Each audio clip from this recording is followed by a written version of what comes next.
Ladies and gentlemen, sports fans alike, welcome to another edition of Bill Swerski Sports Talk Chicago, one of the couple, two, three best podcasts around. So sit back, grab yourself a cold one and a Polish sausage, park your keister in the French room, and listen to Bill Swerski Sports Talk Chicago. In Chicago, you know that all sports rock. The Bears, Hawks, Bulls, Cubs, and Sox. Pick your favorite, you can choose. As long as the Packers lose. For everything you need to know, it's Bill Swerski Sports Talk Chicago. Bill Swerski Sports Talk Chicago. Hey everybody, welcome to another edition of Bill Swerski Sports Talk Chicago. This is your hosts, Alex and Sean. On this episode, we have new and old faces back at Hallis Hall. We've got the glass experiment hopefully over with the Blackhawks, a Zach LaVine return, and more cold stove league for baseball. But first, I'd like to thank our sponsor, the Rockford Ice Hogs. If you're not familiar with the Rockford Ice Hogs, they're the AHL minor league affiliate of the Chicago Blackhawks. What does that mean for you? You get to see the stars of tomorrow today at family-friendly, affordable prices. The season is in full swing, so head on over to icehogs.com. Pick up a hat, shirt, jersey, tickets, and more. Tell them Swerski Sports sent you. All right, Alex. We have a head coach with the Chicago Bears. Yes, we do, and I think we need to give a shout-out to one of our listeners, Elijah Pierre Toussaint. At least I think that's how your name is pronounced. If I butchered that, I'm very sorry, but he called the Matt Nagy hiring good for you and good for the Bears. Yeah, absolutely. So he wanted a shout-out for making that call on the as a comment on the YouTube video from last week's episode. So, yep. You got it. You nailed it. Yeah, I mean, I didn't even think that. I mean, I thought he was. He had maybe a chance. Like, I know he said you was your dark horse, but I was really thinking of DiFilippo. I thought it was going to be DiFilippo, but hey, we're all wrong sometimes. I really didn't know. I mean, the part of me that goes, Ryan Pace, likes to march to the beat of his own drummer, thought it was going to be a flip from the Eagles, but I think the favorite of the front runner of me thought it was going to be Pat Shurmur, but hey, I was wrong on both counts. Yeah, and I never really thought that Josh McDaniels was going to be the guy, and frankly, I didn't really want Josh McDaniels. I know Belichick is this great coach, but you look at the Belichick coaching tree, you don't see a lot there, and considering that he's worked with Belichick and Tom Brady, it's almost like how much of a mind are you putting into that offense? Are you just kind of letting Brady and Belichick do his stuff? So I never really thought that was the right guy to hire. Personally. Yeah, I didn't either. I like the Matt Nagy hire. I had to think about it for a little bit, but the more I think about it, the more I do like it.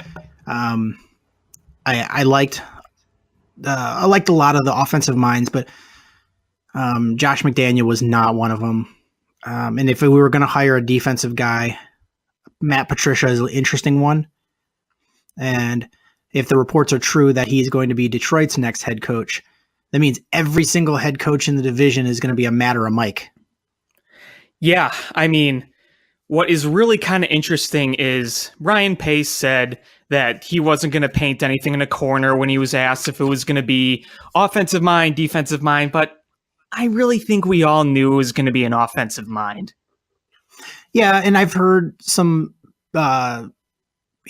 local beat writers and columnists after the fact stating, it doesn't really matter, if it's offense or defense, if the right coach is the right coach. And in a perfect world, yeah, absolutely, that makes sense because you want to get the right coach no matter what their leanings are. Could you even tell me what Bill Belichick coached? Yeah, I mean, there you go.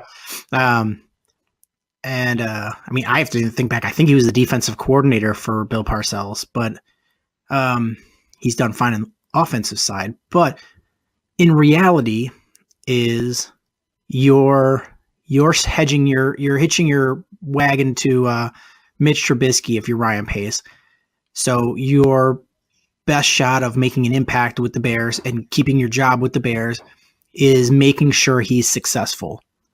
And to make him successful is you don't want a situation with Lovie Smith where you are constantly rotating through offensive coordinators.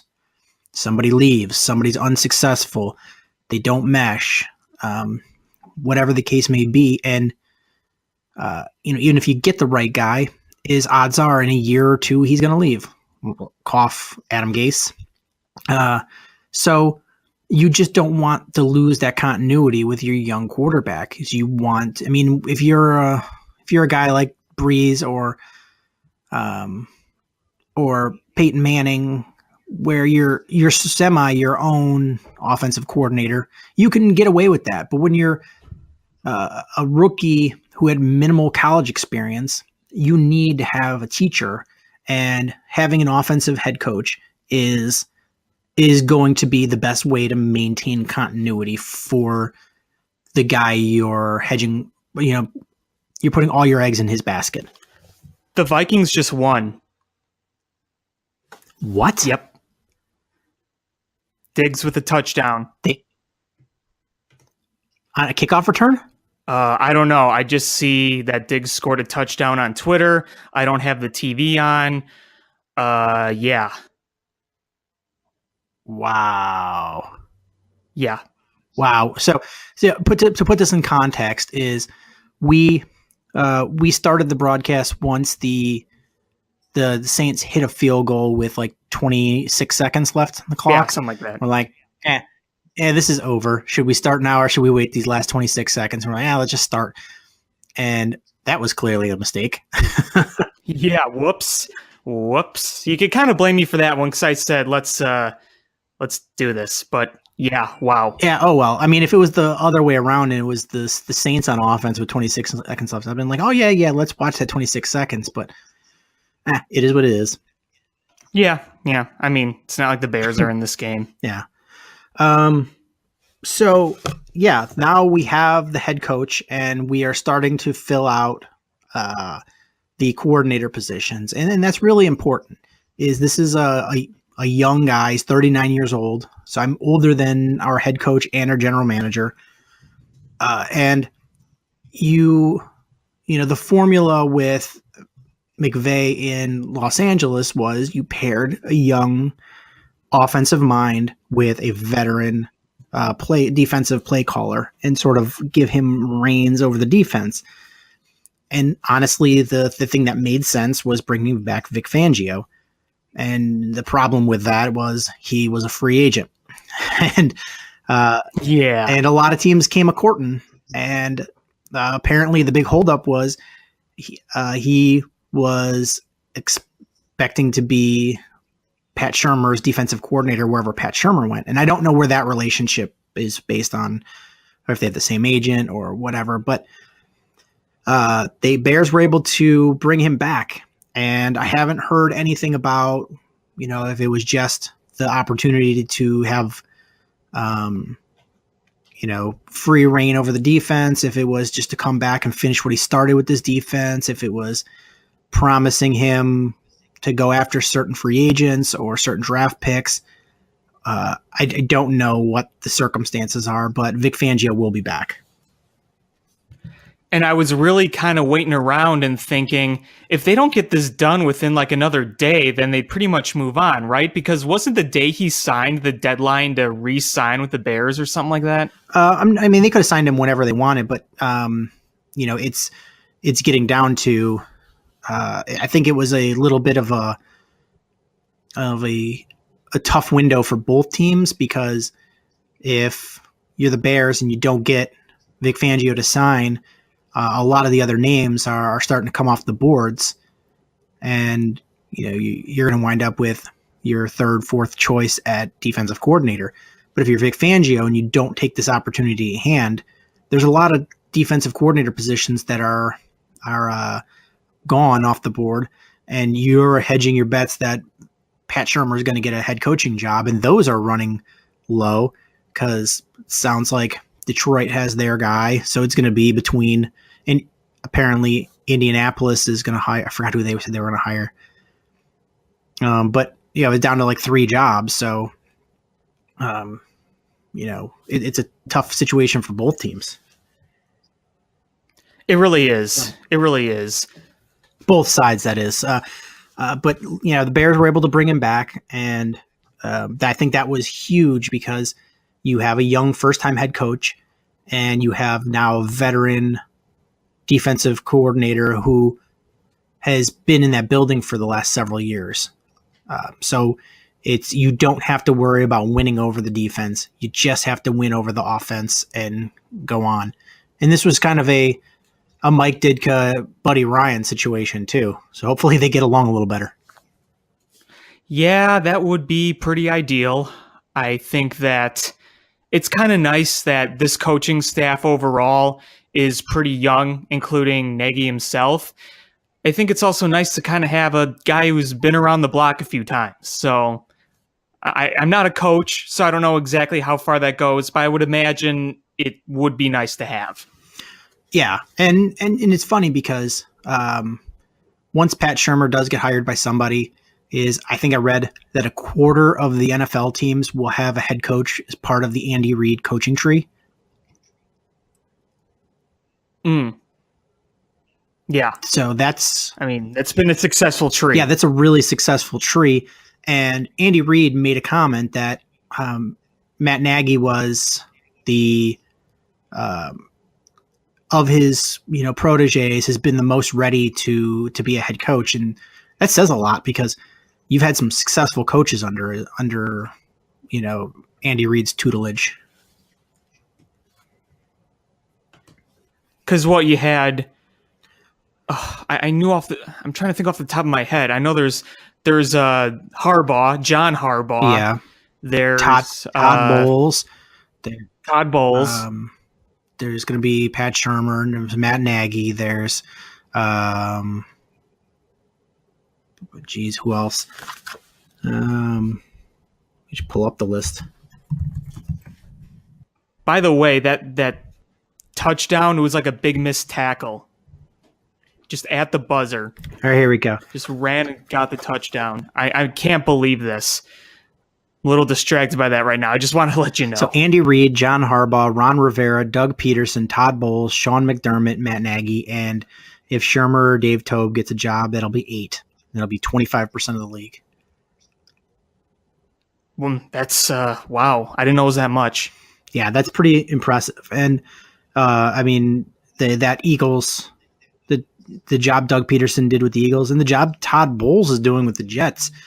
I mean, go back and pull up from training camp of before this past season and pull up any article about the expected worst team in the league. And I think hands down, everybody said it was going to be the Jets. And yeah. Oh yeah. And and you look at that roster and it should have been the worst team in the league. And they were a respectable team. I mean, granted they're going to have a top pick and they didn't pull out a lot of games, but they were in most of those games, and they put up a fight against most teams. That was a competitive team with no quarterback. Yeah, I thought they were going to maybe win one game. If I thought there was going to be a team that was going to go 0-16 next, I thought it was going to be that Jets team because I'm like, they have nothing. I thought the Browns were going to have a better record than the Jets this year, and boy, was I wrong. Oh, absolutely. But, crazy things happen. Yeah, for sure. But going back to the Bears, Matt Nagy, I read an article where I forgot who it was that said it, that Matt Nagy the Bears were getting him a year too soon, but they said this is going to be a successful coach and better to get him a year too soon than miss out on him. And I think that's really a good way to sum it up. Is he's still pretty raw, as far as his play calling experience. And I mean, he's only 39 years old, and he had a very interesting path to where he is. And they pretty much plucked him out of thin air, because a year ago at this time, nobody would have ever guessed. Like a guy like a Pat Shurmur, he's been a head coach. You can see that. Josh McDaniels, he's been a guy that you've talked about for the last several years. Matt Patricia, he's a guy that you're like, when's he going to get his opportunity? So a lot of these names are perennial names, but Matt Nagy is not. And so it's going to be interesting. I think there's going to be some bumps in the road next year, but I think we're going to have a good head coach, and I'm very excited to see the relationship between Trubisky and Matt Nagy grow as both guys get better. There's a lot for him to prove. He's got to get the results. He's got to develop Trubisky and the rest of the team. Him and Ryan Pace have to keep filling the holes. But at least what he's establishing so far, he's getting himself off to a really good start, because he had that really good introductory presser.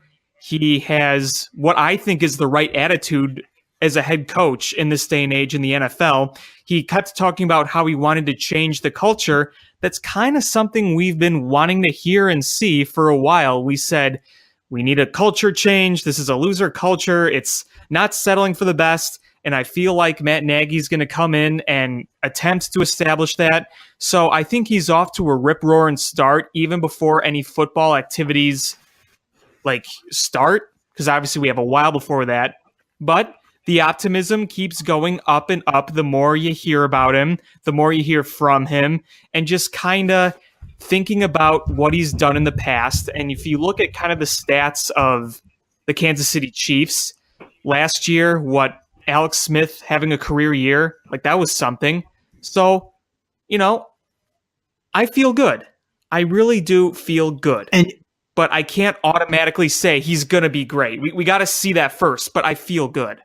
Yeah, I think most of us are pretty optimistic right now. And I'm glad you brought up that press conference. Did he say all of the right things? Maybe not. Is he a great orator? Probably not. But he was just so honest and earnest, and he was such an anti-John Fox, is where you could have him stand up there for an hour and he says absolutely nothing. And this guy is just like, here's what I'm saying. Here's what I'm going to do. It was really refreshing. Refreshing is the word I would describe his presser if I had to just choose one word. It was refreshing. Like I said on Twitter, it was the anti-John Fox. You're getting a young offensive mind with charisma and just flat out honesty. If there was an answer to a question that he didn't know, he said, look, we're still evaluating. We're still going to look at this. We're still going to look at that. He was being honest with you. He wasn't going to try to BS his way into some answer or try to avoid it. He was upfront with you with every question he asked. And that's a nice, refreshing thing to see. And honestly, even if this coaching hire ends up being the wrong one, I appreciate that Ryan Pace has gone out and identified people that he wants for whether it's quarterback or head coach or whatever. And now it's not a dragged on process. Think about before they hired John Fox, that felt like it dragged on forever. And, it was, you making there was rumors about so many different people, and it just was convoluted and dragged on. And this was really quick. It was, he identified his guy, met with the guy, realized that definitely is the guy, and pulled the trigger. And you know what? I think that was the right way to approach it. I really do. Because if you notice, the Bears are the ones getting together this staff like crazy. You look at other teams who are going to try to hire a head coach, they're still looking. I mean, even the much ballyhooed hire of John Gruden is they've had people accept a job and then backed out of the job already for those assistant coaches. Right. I mean, what does that tell you? Yeah, I mean, so And that's a position where apparently they knew they were hiring him a while back. So he's had a while to establish this. When Matt Nagy was hired, I said what he's going to need to be successful off the bat is he's going to need people to rely on that are good at their jobs, that are professionals around him, so it's not all on him. A big part of the Mark Trestman downfall was nobody was experienced in the position that they had. If they had a defensive coordinator, I guess they did, but if Mark Trestman has never been a head coach. His offensive coordinator was never an offensive coordinator before. Their linebacker coach had never been a linebacker coach before. Everybody had a step up job. It was at least one level higher than they'd ever been before. Or if they had that position, it was in Canadian football. And so there was nobody there that was a veteran and, had seen it all and done it all and could help, right a ship with a young head coach. Now, so when they hired Matt Nagy, I was like, this is going to be important. And they started off with Harry Hiestand, which is one of the better offensive line coaches in football. And if you listen to Olin Kreutz, probably the best in football history. They couldn't get Dave Toub as a special teams coach, so they got one of his proteges in Chris Tabor, who is lasted through 3 regimes in Cleveland. They've thought so much of him that people just keep hiring him when they hire new coaching staffs. He brought in Mark Helfrich to be the Oregon head coach, to be the offensive coordinator. He was the Oregon head coach, and he spent time as an offensive coordinator. He was a head coach of a major college football program, was a successful head coach, and is known as an offensive mind and a great teacher. And they capped it off with the Vic Fangio retention. So he's got veteran guys that have been there and done that, and they can, it's not all falling on Matt Nagy's shoulders. Right. And, you were talking about the special teams coach, and there's been a lot of, but he's from the Browns. If you actually look at the Browns special teams, they were pretty good. So I think that was a really good hire. Yeah. And you look for any reason to get rid of coaches. And if you have 2 different new head coaches decide to retain you from previous staff or previous, head coaches, that says a lot about you. Yeah, it really does.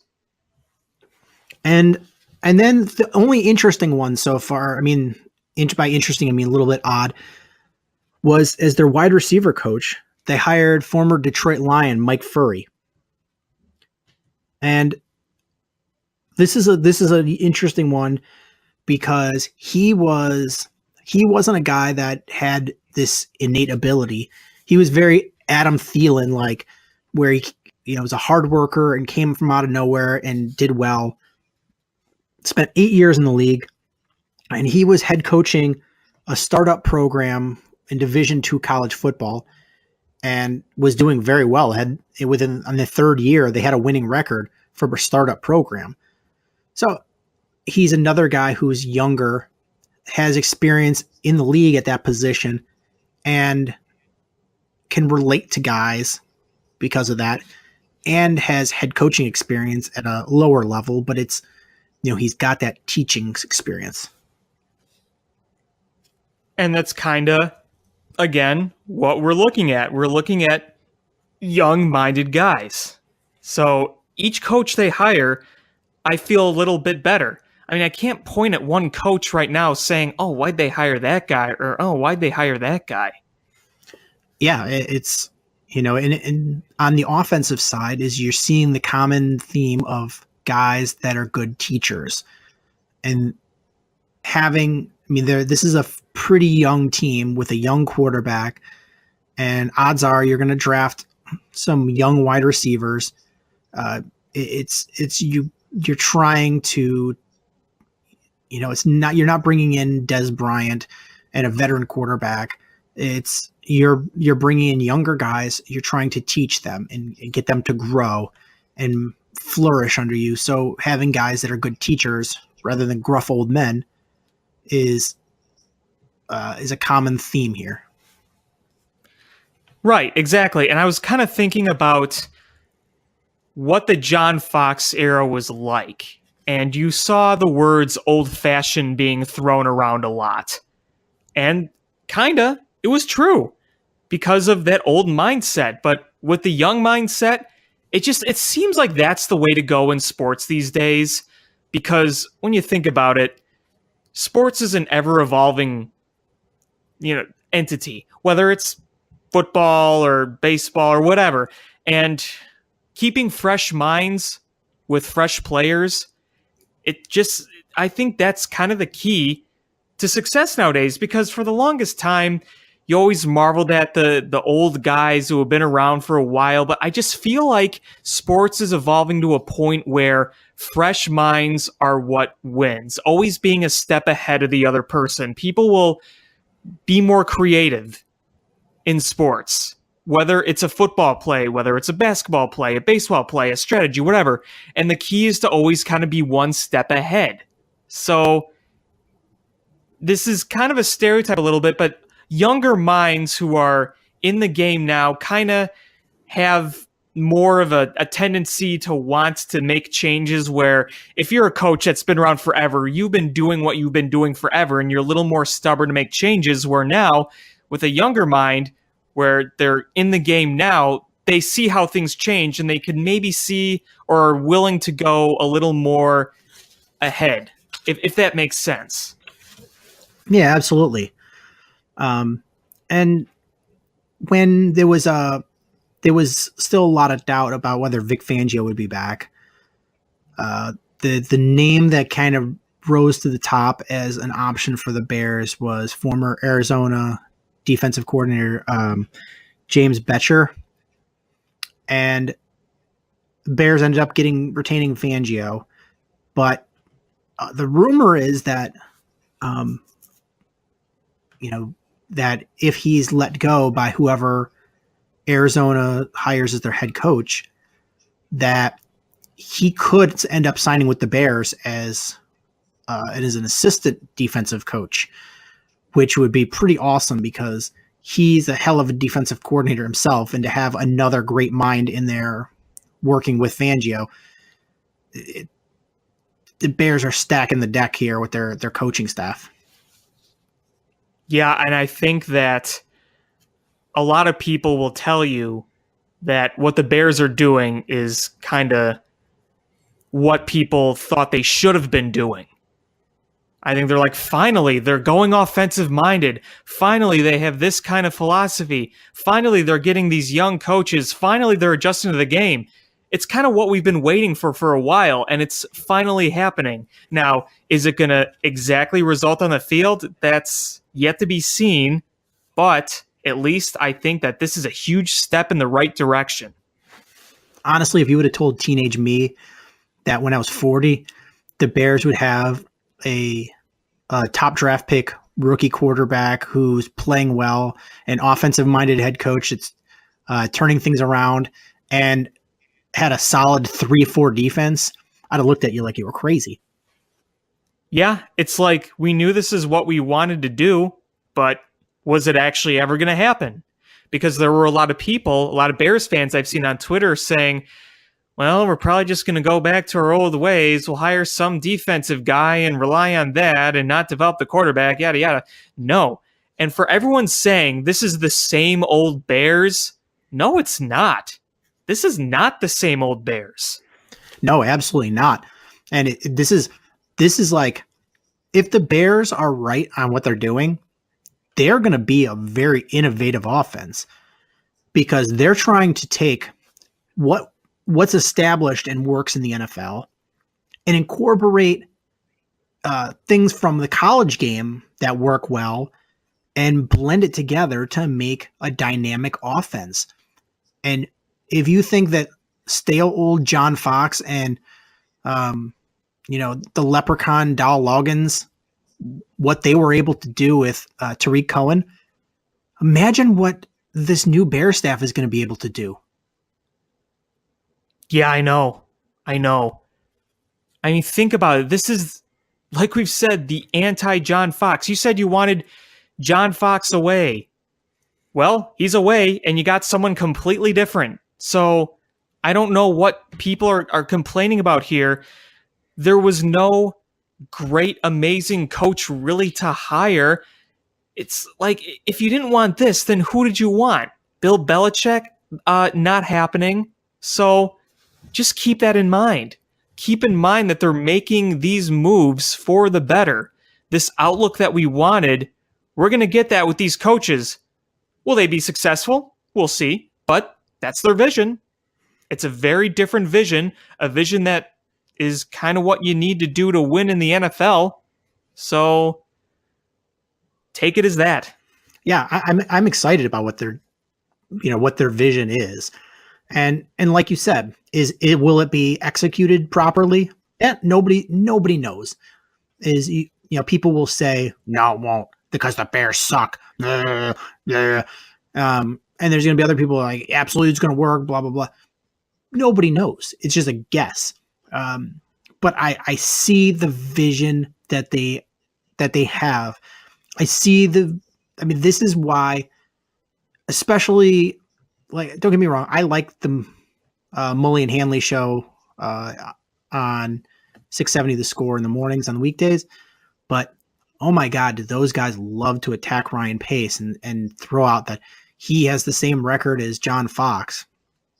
So John Fox was stale and out of ideas and had his team not prepared for games. Ryan Pace came in, and that first draft class he had, it wasn't as great, but he came into the game late. But his next two draft classes were pretty darn good. He's had some hits and misses on free agency, but again, ultimately, he said, I don't want this. You can't sustain being a good team building on free agency. You have to build through the draft. If that's the vision you have, then of course you want to be hitting a lot more in the draft than you are in free agency. And now he's selling. He's got the quarterback in place that he feels is going to be the future. And he's established, he's got this long-term vision of what he's going to have. And he's got the coach that he feels can get you there. And if his vision comes true, this is going to be a Bears team like you've never seen before. Exactly. You wanted the change, they're making the change. You wanted a new culture, they're creating a new culture. You wanted a modern scheme, you're getting a modern scheme. I think what really kind of excites me, and I know this sounds kind of silly, but I really just like Nagy's personality. A very, kind of easygoing but serious personality. He's passionate about winning. He's going to do everything he can to win, and he's going to coach at his best ability, but he has a nature that I think will be very good for players to communicate with. It's not going to be the crotchety old, get out there, you son of a bitch. No, it's not going to be like that. It's going to be very personable, and I think that right now he's establishing a great relationship with Trubisky. And again, this whole sports evolving thing with coaches, I think that creating a good relationship with your players kind of goes a long way. So I like that about him. Yeah, absolutely. And it's funny because if you listen to sports radio, you're getting a lot of the, I thought they had kind of gone away, but they're coming out of the woodworks. It's the Bears are going to win because the Bears are cheap people. They are coming out of the woodworks. Like, I don't understand is they're saying because they hired Matt Nagy that the Bears are cheap, but they have probably the highest paid defensive coordinator in the league. And what head coach did they want that they were going to spend all this money on? They clearly didn't want John Gruden. Why? And would you really want John Gruden here in this situation? Come on. Yeah, I don't want John Gruden. Who else did you want? And these guys don't have an idea. I'm sure they would throw out Bill Cowher. Bring back Ditka. Yeah, Bill Cowher was great with the Steelers. Yeah, but he's been out of the league for 800 years. He's awfully comfortable in that booth. The lucky thing is about the bring back Ditka takes is that most of them are a joke. So at least there's that. Yeah, I mean, so who realistically were you expecting to bring that they should have thrown all this money to show that throwing money is winning football? I mean, look at the Redskins. They threw all that money at Mike Shanahan to be a head coach several years ago. How'd that work out? Not good. So just because you throw money at somebody doesn't mean it works out. I mean, you think about, Bill Belichick's the highest paid coach in the league. Yeah, but he's also the GM, and he's also won how many Super Bowls there. Do you think he got that much money when he first got hired? No, he's earned that as going forward. If 5 Super Bowls will get you that paycheck. Yeah, if Matt Nagy gets to 5 Super Bowls, guess what? They're going to be paying him buku dollars too. Yeah, I mean, here's the thing. Think about the coaches now who are where they are, and look at the coaches over the past few years. Other than Belichick, you have some of these big names kind of fading away. You're making the way for new guys pretty much. Look at what they have in LA. Yeah, 5 years ago, Jeff Fisher was like a hot commodity. And now he's a guy that he can't even get an interview for a job in the league. No one will touch him with a 50-foot pole these days. Yeah, and that's a sign of the times. Is these guys, these old dinosaurs, are fading away. Look at Tomlin in the playoff game today. Look how poorly that was coached, and people are calling for his head now. Yeah, he's a very good head coach, and people are calling for his head. The only one that sort of bucked that trend is Tom Coughlin, and I don't even know, is he head or general manager? Is he president of football? Whatever. But he's turned around that organization, but he's done it from an executive level. He's not doing it as a day-to-day head coaching level. He's brought in a winning mindset and brought in guys that can do it. So it's different than being day-to-day head coach. A lot of these old dinosaurs they're not, the days of having a 70-year-old Marv Levy as your head coach, those are over. Yeah, you're right. You're right. I mean, Belichick, he's still a good coach, but think about it. He's also got the greatest quarterback of all time. So if you put him somewhere else, how do you know he'll have those same results? And I mean, really. And it's going to be interesting to see what happens there because there's rumors of friction there because Tom Brady went over Belichick's head to force him to trade Garoppolo. And if you think about it, I read somewhere that somebody offered him a first-round pick for Garoppolo, and he didn't take it and took the second-round pick from the 49ers, and sort of dumped him off. And now he's going to lose both of his coordinators. I mean, who says Bill Belichick even coaches next year?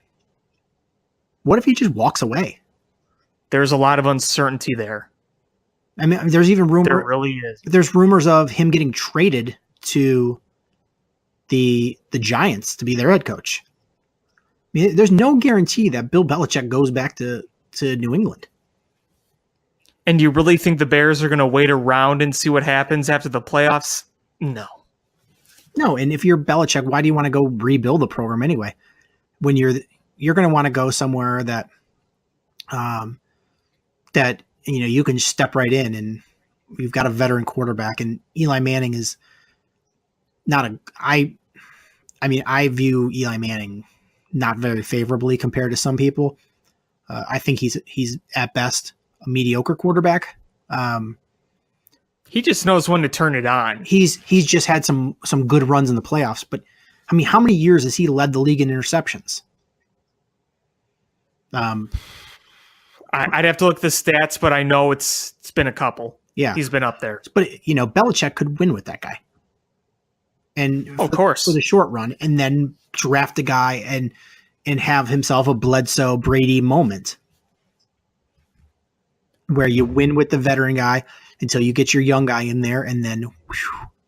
Or who's to say he doesn't, go to the Giants and then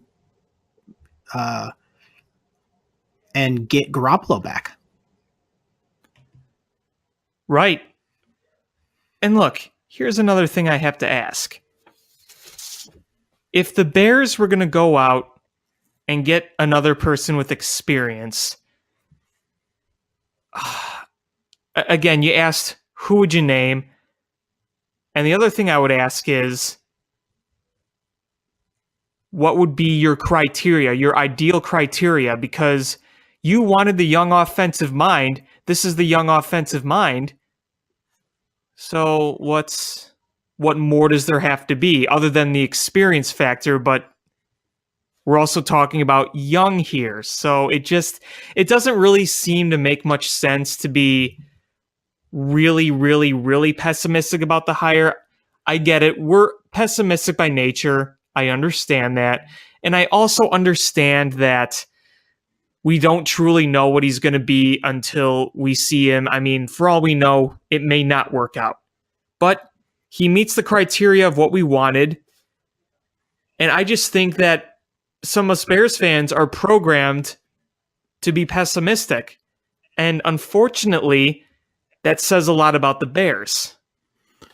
I mean, it's hard not to be as a Bears fan.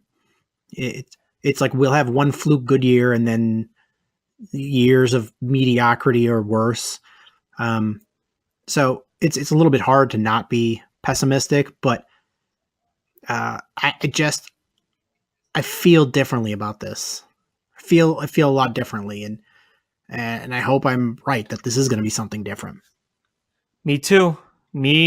I loved his press conference. Absolutely loved it. I thought that he said all the right things. I thought that he had the right attitude.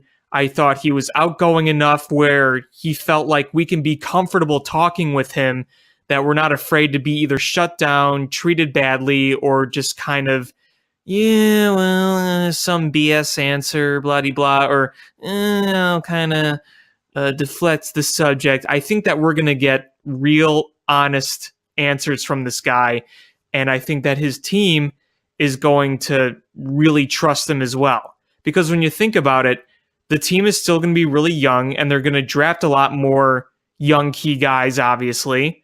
So the persona fits the team age. Yeah, and we had a listener ask, he heard in an interview that Pace and Nagy are on the same mind as far as their approach to free agency, and sort of wanted to know what that meant. And that's an interesting point. I heard the same thing. I think it was Ryan Pace that said it at a presser. Mm-hmm. My guess is they don't want to overpay for what guys have done in the past. They're looking for guys that are either in their prime or going into their prime, and pay them for expected future value. I'm imagining that's the sort of thing. It makes the most sense. Yeah. And are they going to be aggressive in their offensive search? Oh, absolutely. They're going to be aggressive on both sides of the ball because there's a lot of holes that need to be filled. Where you saw, it was a top 10 defense, but there was a lot of holes on that defense, partially due to injury, partially due to, just lack of talent. And you need an edge rusher. At this point, you need two corners. You probably need another defensive lineman. There's going to have to be additions on both sides of the ball to be a winning team. And I don't think people keep saying, well, look at the turnaround that the Rams had. And granted, they had a really good turnaround. And I think the Bears can have a nice turnaround, not to that level, but You factor in this defense probably not going to get worse. So you're looking at top 10, 15 defense. And as long as that offense can, even if they can just move the ball and get better time of possession and, add a few more points, it's going to ease the defense's burden and keep them more fresh, which is just better all around. Well, that was one of the big problems last year, was the fact that the defense was on the field for so long. By the end of the game, it was tired. Yeah, that's the consistent Bears history. But yeah, the Bears are going to be off. The Bears are going to be very aggressive on offense because they have a whole lot of holes. I think you can easily upgrade both tackle. Not easily, but you could upgrade both tackles. Realistically, you have no wide receivers. I think Kevin White is like the only one that they still have on contract for next year. So essentially you have no wide receivers because he's probably going to get hurt somewhere in the first week or two. So yeah, you're going to have to be aggressive because you've got to fill out an entire wide receiver roster, and you want to do so to a point where you're going to build around a young quarterback. So yeah, you're going to have to be aggressive on what you do.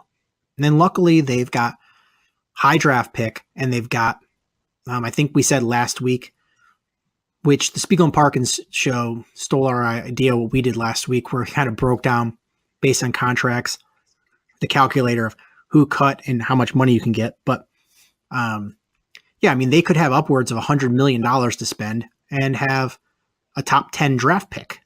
So, there's room to do things.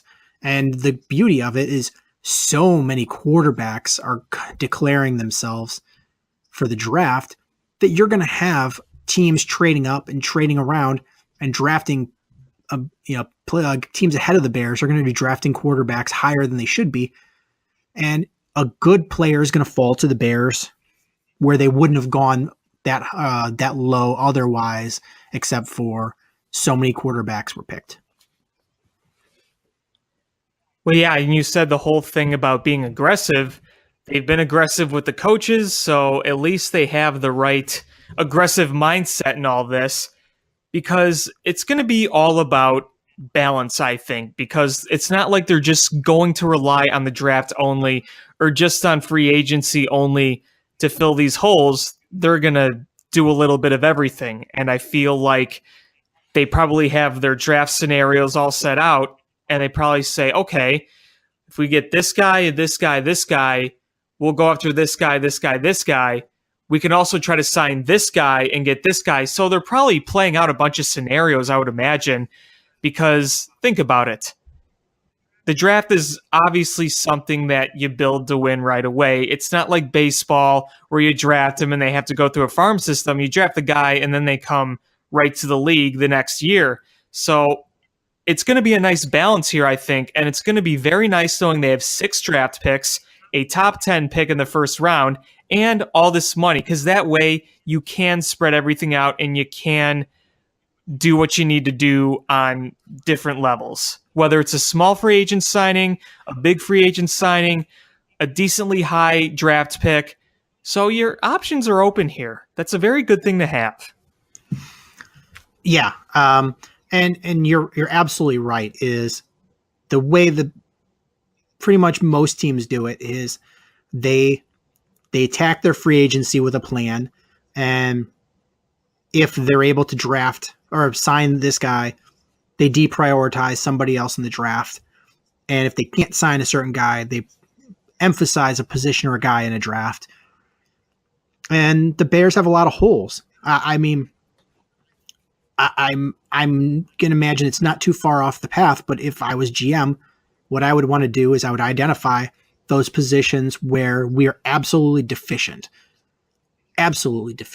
And right now, if you're the Bears, it's cornerback and edge rusher and wide receiver. Like those, the cupboards are bare because you had so many free agents on 2 of those or all 3 of those positions, and you didn't have guys under contract. So you're going to need to attack that in free agency so you don't paint yourself into a corner. I mean, if you wind up after free agency with Josh Bellamy, Kevin White, and some schmo as your wide receivers, yeah, you're going to be drafting. You're going to be forced to draft a wide receiver real high. And I say this every year, is a position you don't want to be in the draft is the position of having to draft a position, because that's when you reach for guys, and that's when you miss out and you mess up your draft, is when you draft out of need rather than who's best available. And that's why teams at the top, the better teams, they might have worse draft picks, but they draft better because they go, you know what, we're a solid team no matter who we draft. We don't have a first round pick, we're still going to be a good team next year. But then they go out and identify. They're like, all right, well, this guy fell because this team needed a wide receiver and this team needed a tackle. So this linebacker fell all the way to us. Do we need a middle linebacker? Not necessarily, but you know what? This guy's really good. We'll take him. That's what happens. And teams at the top, they're like, crap, we need a quarterback. We need a running back. They identify a position and they just draft who they feel is the best at that position when they come. And that's where you have flaws. Is the Bears, people are already going, well, Bears need a wide receiver, so they're already going Calvin Ridley. Ryan Pace is going to go about this as who's the best guy left on the draft board when we pick. And exactly. You hope that he's going to fill the holes enough where it's not a spot where like, well, we don't have any wide receivers. We've got Kevin White. So we're going to have to draft 4 wide receivers to fill a roster. So we better take one as number 1. You don't want to be in that position. You just imagine that Ryan Pace is not going to maintain that position. He even kind of indicated that in his pressers, saying we're going to get the best guys possible. He keep using the terms, we're not going to paint ourselves in a corner. So I think that's, to your point, probably the right thing to think about and the right way to approach it. I don't know if you've started doing any mock draft stuff. I really haven't, but I've looked at a few. I've looked at like walterfootball.com, just kind of out of curiosity. And a lot of people are saying, to your point about the wide receivers, that would be reaching in the first round. Like Calvin Ridley, that'd probably be reaching because right now there's a lot of quarterbacks that will probably be taken early. There's a lot of talk about Barkley going first overall. There's a lot of talks about some linemen going just based on these mock drafts. And right now, the Bears in this mock draft would be drafting Joshua Jackson, cornerback. So yeah, it's the whole idea of reaching comes with great risks. Obviously, Pace took that risk to get Trubisky, but that was, in my opinion, a little bit of a different scenario. The Bears needed to get their most important young player on the field, their most important asset, so that they went out and got. So I know talking about that whole point kind of sounds a little silly considering what they did with Trubisky, but the star quarterback of your team going in the future, I think, is a little different than other positions, if that makes sense. Yeah. And, to put it into perspective is if you're in desperate need of a position and you go and reach, it doesn't always work out that way. If you draft the best guy available, you can wind up with some really good players. Arguably the best wide receiver in football is Antonio Brown. There were 21 wide receivers drafted ahead of him. 21 wide receivers drafted ahead of him. Yeah. And a lot of people are saying we could have had him. That's what usually happens. Yeah. And really, there's not too many of them that are anywhere near as good. I mean, first was Demaryius Thomas. He's good. Then Des Bryant. He's good. Aurelius Ben fizzled out. Ugh. Golden Tate. He's done okay, but not Antonio. He's okay. Damian Williams. He's now public speaking. Yeah. Brandon LaFell, Emmanuel Sanders, Jordan Shipley, Eric Decker, Andre Roberts, Armonte Edwards, Taylor Price, Marty Gilliard, Mike Williams, Marcus Easley, Jacoby Ford, David Reed, Riley Cooper. He's the guy that yelled the N-word. That's what he's known for. There's quality guys later in the draft. Don't reach. Just because you need a wide receiver now, it doesn't mean you can't get a good one in the second or third or fourth round. Go out. Juju Smith-Schuster was a fourth round pick. He's done pretty well. Is draft that guy that won't be available later. Look what he's done his first year. Pretty incredible stuff. Yeah, look at the Jaguars. The cornerback they have, you're not going to get him in the second round or the third round. He's a top 10 draft pick. You got to take those kind of guys and then find the diamonds in the rough later on in the draft as well. You've got to draft the best player available, and you've got to put your team with enough wins and in a position where you've got enough talent all around where it doesn't even matter what position you pick, because all you're doing is just bettering your team rather than, trying to field a NFL caliber team. Right. I don't really have anything else I want to talk about with the Bears. I don't know about you. I just have one question for you. I wanted to bring this up really quick. Did you watch that whole video I posted? Oh, of your was it your grandfather? That Yes. one? Yeah, I did. That was if you want to explain, that was really awesome. Like any of that footage that's colorized from back then is just awesome to see. But just watching that, it was just so nostalgic and just it was really awesome. So I don't know if you want to talk about it and then plug it.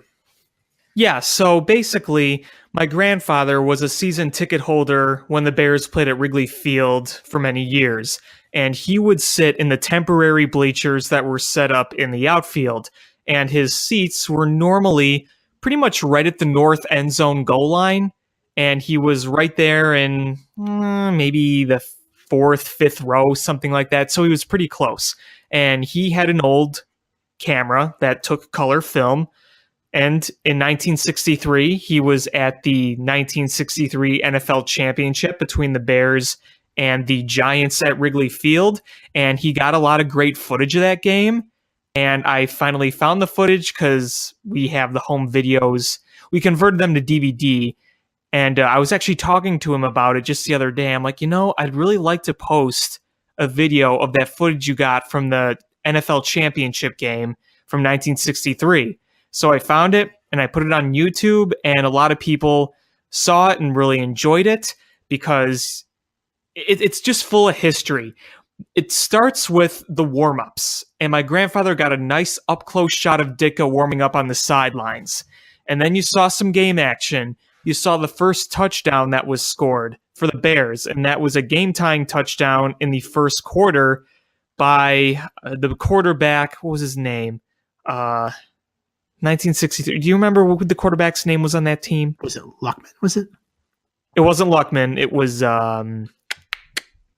it Billy something? Billy Wade. Okay. Wade was his name. And he scored on a QB sneak, and you see the Wrigley Field crowd go nuts. And then you saw the fielding of a punt, and that was kind of cool.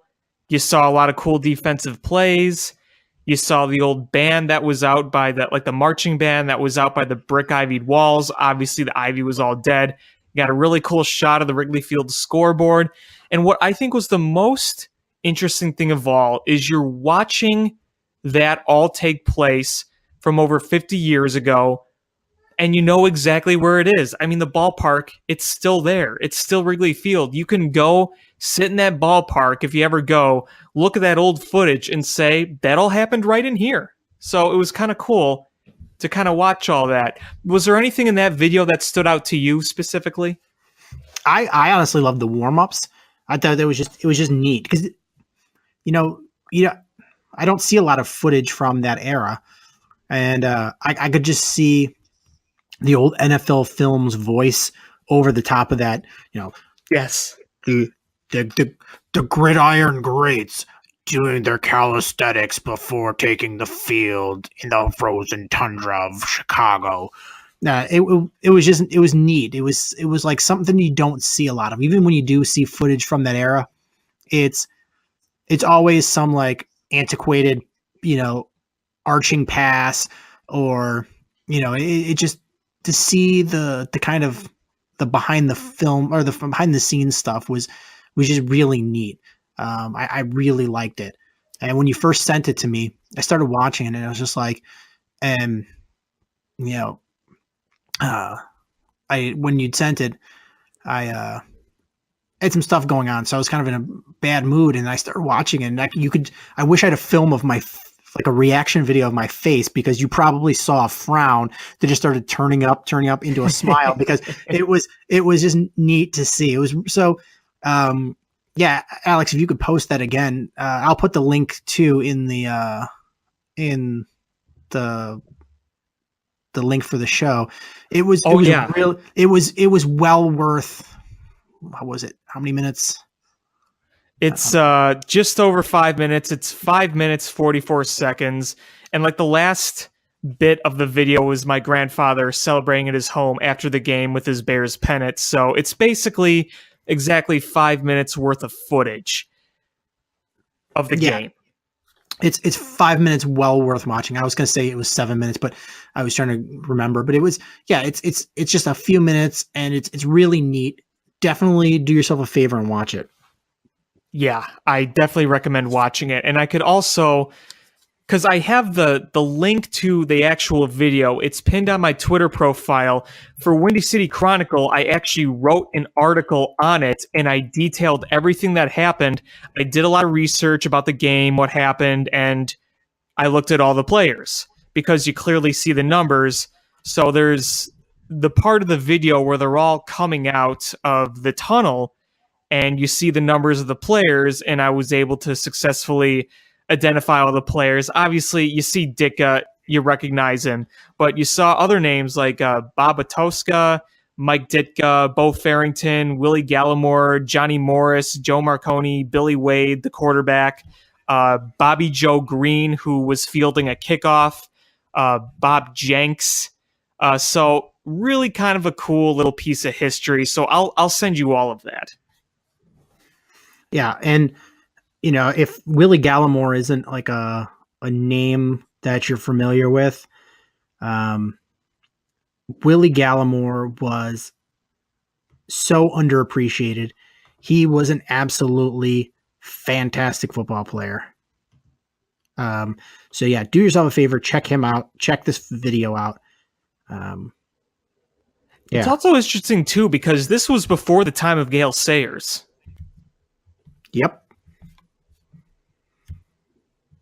Yep, it was. And Gale Sayers didn't play, more than 5 seasons? Yeah, I think he played 6 seasons. 6, yeah, but there you go.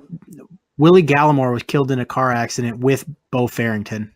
And that was just the next year, wasn't it? Yeah. Yep. That's in Indiana. Too bad. 29 years old. Yeah, that's too bad. Yeah, he was Gale Sayers before Gale Sayers. Yeah. But yeah, so definitely check that out. Moving forward is, we got some Cold Stove League. We could talk. We could talk a little Bulls. Talk a little Blackhawks. I don't know what you want to talk about next. Well, we did just have the Cubs convention. I don't know if you had any thoughts on that. Honestly, I didn't. Did you go? I did not. I had a chance to go, but unfortunately I was busy. So I saw the opening ceremonies on CSN on Friday night, and then I saw some of the Twitter posts of like the panels that they do, some of the stuff that the players say, or some of the little activities, because I know a lot of people who did go. So I got the basic scoop of what happened. Yeah, a friend of mine, she went and she got a Kyle Hendricks autograph. So I'm sure I'll hear the story on Monday. But yeah, I did not go either. So it was, I think most people were hoping that as a special feature, they would talk about a big name they just signed in free agency. But yeah, that didn't happen. But it looked like it was a great time. Anthony Rizzo and Wilson Contreras sounded like they were the highlights. Yes. And apparently Andre Dawson was just around the whole time, and I love the Hawks. So well, he's back with the organization now. Yeah, I would have loved to have met the Hawk.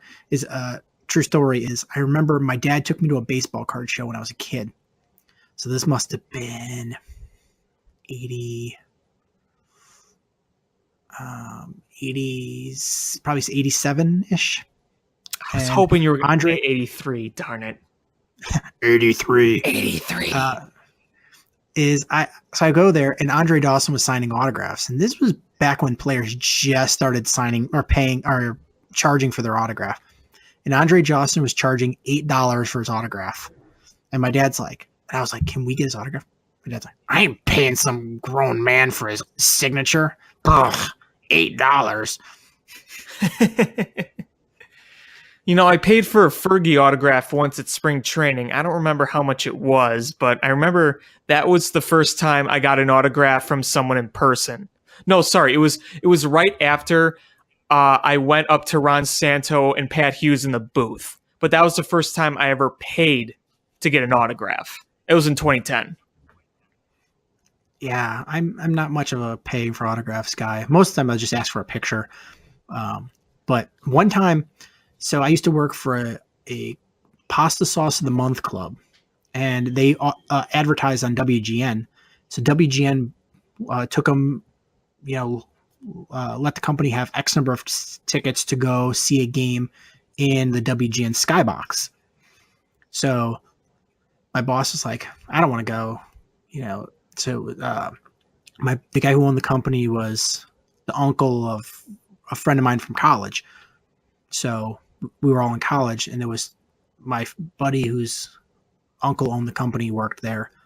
I worked there. My best friend worked there. And they're like, do you boys want to go to the game? Like in the Skybox? Like, yeah. And it was all you could eat food for free. You had to sit in the Skybox. And like in the later innings, somebody came out and they're like, do you guys want to go in the booth while Harry broadcasts? Like, duh, yeah. And this was back in there where he was doing part of the game as the TV broadcast and part of it is a radio broadcast. And so he was doing the radio portion, and he's sitting there, and he's got a woman on one leg and a woman on the other leg, and he's got his arm wrapped around him, and he's just talking into the microphone, and he's got these two young girls on his lap, and he's holding a beer. And I'm like, this guy is the man. True story. Harry Carey, until the day he died, was listed in the phone book. That is awesome. One time I just in the phone book, I saw Harry Carey. I was like, no way. And I called twice. The first time I talked to Dutchie. Really? His wife. Yeah. And the second time I talked to Harry, and I talked to Harry for 20 minutes. And he finally goes, who is this? And I was like, this is Sean from DePaul. Oh, hey, Sean from DePaul. How you doing? And then I was like, who do you think's going to win the division? And he's like, this was before realignment. He's like, Atlanta's got a good team. He was just a super nice guy. Yeah, my dad has one Harry Carey story. It was a very short one. He was going to a restaurant downtown, and my dad opens the door, and he kind of keeps the door open because he senses someone's behind him, and he looks back, and it's Harry Carey, and he just goes, oh, thanks, Sonny, and keeps walking, but it was his one little moment. Oh, that's awesome. Yeah, I love living in Chicago because you can have those kind of moments just happen. You can't really have those if you live in like Pittsburgh. It's like those are like Los Angeles, Chicago, and New York kind of encounters. Yeah, that's very true. Because sometimes they'll appear when you least expect it. Like if you're in the city and there's a team that's in town, but they're not playing, whether it's a day off or they played earlier, and sometimes you'll see them around. You'll see them in the public places. You'll see them in restaurants. You'll see them just on the sidewalks. So it's always when you least expect it, you'll see them. Yeah, my wife used to be the director of technology for one of the downtown hotels, and one day she texts me and she's like, Zdeno Chara is standing next to me because the Bruins were staying there. Yeah. I'm trying to remember the last guy I saw in public. I remember years ago I was at a Sky game and I was sitting next to Taj Gibson. That was interesting. It was during the summer, so the Bulls weren't even in season. But yeah, I'm trying to remember if I've actually seen another athlete like on the streets, because right now I can't really think of any, and you never know, you could have passed one by and you just didn't notice. But I feel like there was someone I saw. I'm just trying to recall what it is. I've seen other celebrities, like Jesse Jackson bumped into me a year ago at a restaurant, but as for like a Chicago athlete, I really can't say. Mostly the ones I've met are at games or at some event that involves the team. Yeah, but not too long ago, my wife and I were eating at a restaurant, and Jennifer Connelly was like 2 tables over, the actress, and I was like, "That's pretty cool." I'm like, I love Labyrinth, and part of me was like, I want to go over there and get a picture, and then I'm like, part of me is like, what an asshole would I be to go interrupt your dinner and ask for a picture? Did I ever tell you the story of when I missed Patrick Kane in my neighborhood? No. Okay, this is a good one.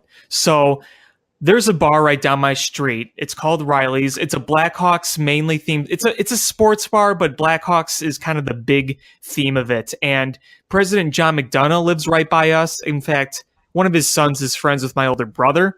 But I see him all the time in the neighborhood, and he goes to that bar all the time. So it's got big connections. So, I mean, for one, I see John McDonough, even though he's not a player. He's involved in Chicago sports. So I see him all the time at that bar. But when they won the Stanley Cup in 2015, Patrick Kane and the Cup were there, and they were partying there with the Cup in this bar that's right down the block from me. It's down the block and across some train tracks. My friends and I were hanging out at my friend's graduation party outside because it was in the summer, and we didn't know the Cup was there until right after Kane and the Cup left. He left on a fire truck, and I just thought there was a fire truck at Riley's thinking, did one of the drunkards drop a cigarette? No, it was Patrick Kane riding away with the Stanley Cup. I was right there. I could have touched it.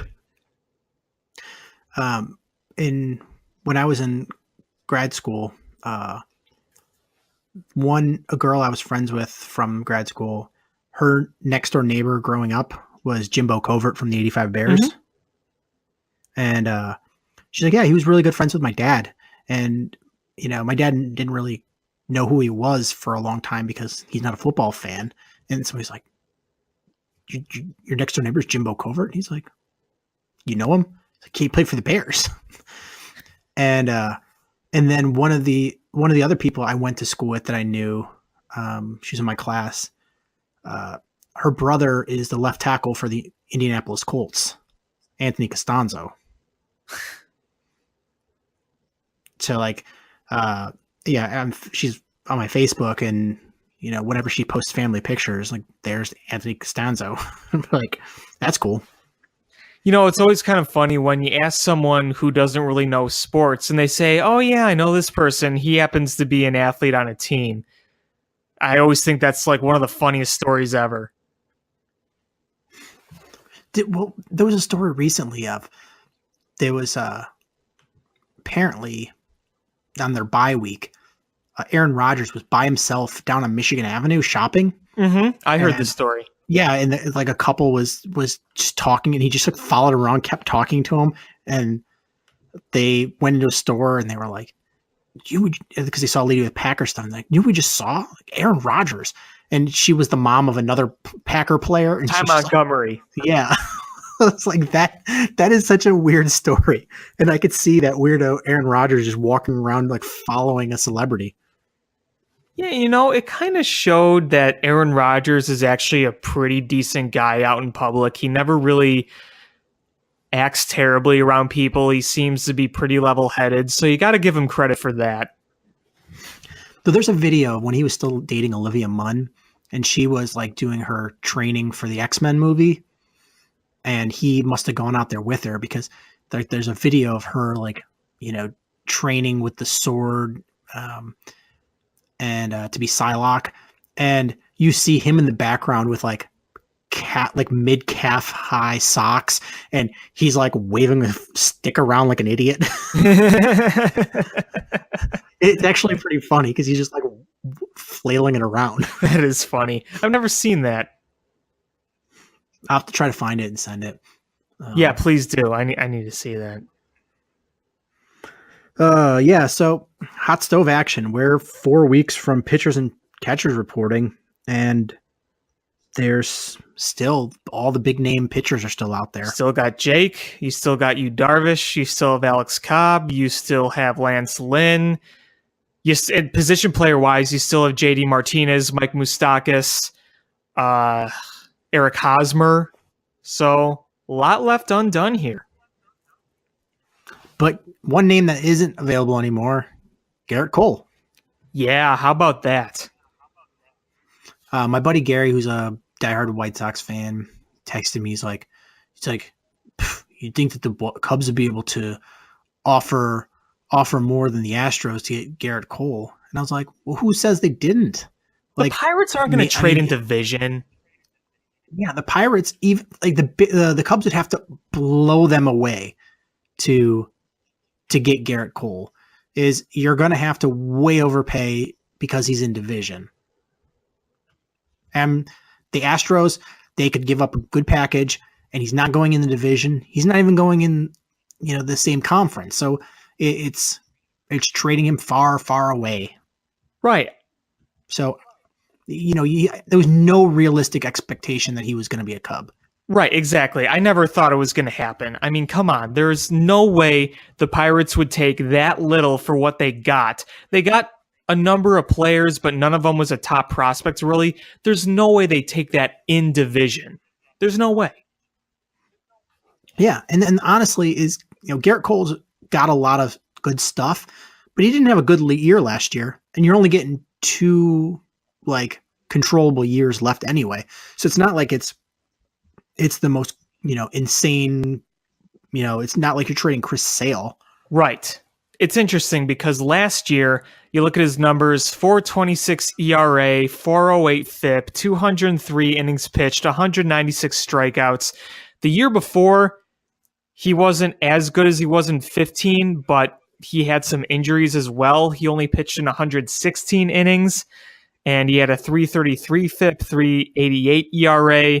And then his all-star year at the age of 24, that was the 2.60 ERA and sub-3 FIP. In fact, the 2.66. But if you look at his WHIP from 2015, that's 1.09 compared to 16, 1.44, and then last year 1.25.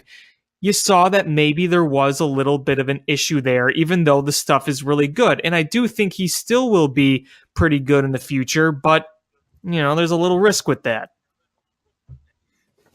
Yeah, I mean, if you're the Cubs and you can get him for a moderate trade, he would be probably an absolute stud for that back of the rotation, and that's where he would be. But it's a done deal, and nobody realistically thought the Cubs were going to get him. No, but arbitration was avoided with Kyle Hendricks. Signed pre-arbitration for 4.25. Addison Russell got 3.2. And Chris Bryant Cha-ching. with cha-ching breaking the first arbitration eligible year money ever, 10.85 million. Yep. That's a lot of dough. That is a lot of dough, but they're still going to arbitration with Grimm, who is asking for a very unreasonable for what he was last year, 2.475. Yeah. I'm surprised he's still The Cubs are here. offering. Yeah, and the Cubs are offering him 2.2. I can't see him winning that arbitration case. No, I can't either. Yeah, so arbitration avoided with Chris Bryant, which you knew they weren't going to go to arbitration with him. Now the question is, do they try to lock him up to a long-term deal, kind of like what the Angels did with Mike Trout? I think it's definitely in their mind. I think they're thinking about it. I just think with, he just got a big payday, so it's not like he's desperate for money. I don't think he's going to do it, but I think the Cubs would love to do it. I think so too. I think they'd like that idea. I think they'd be comfortable with that idea. Plus, you're going to have to pay a guy anyway. It's nice to know what you're going to be paying the guy. It helps you. I mean, if the Cubs go to, I think he's a Boris guy, right? Bryant? I believe Yeah. so. Yes. I mean, if you go there and you're just like, hey, look, we're trying to re-sign Rizzo, extend him. We're going to try to go out and get what's his face from the Nationals, Bryce Harper. We're going to try to. We need to know what we're looking at so we can fit in our budget. Let's try to get this deal done. It's probably, more likely to get done than if they think you're just trying to lowball them. But still, it's both sides got to be willing to do this. And, with a young superstar, what are the odds that he's going to want to sign early and for a team-friendly amount? Exactly. That's kind of what's probably concerning them. And they know they're going to have to deal with Scott Boras through all this. And they know the whole Bryce Harper thing is floating around. Speaking of money, did you hear that Crane Kenny said that it's almost certain that they're going to be doing this Cubs network? No, I didn't. Yeah, he said this morning about that. He said like 80% chance it's going to happen. At one point it was like, oh, that's the smartest thing ever. But you're starting to see with cord cutting and all these other things that it's not as lucrative as it once had been. Because the first team to do it was the Yankees with the Yes Network, right? Yeah, but that's sort of become like a CSN type thing where I think they've got multiple teams on there. Yeah, you're right. Because I think they got the Nets as well. Yeah, so it's plus it's the Yankees. But I don't know. I don't know how it works, and it'll be interesting. Yeah, I mean, to me it seems like they're eyeing the big money. So I don't know how that's going to affect things. I'm not an expert on those whole TV deal things. I just know TV networks equals cha-ching. So I don't know the logistics of it. So that's all I got to say.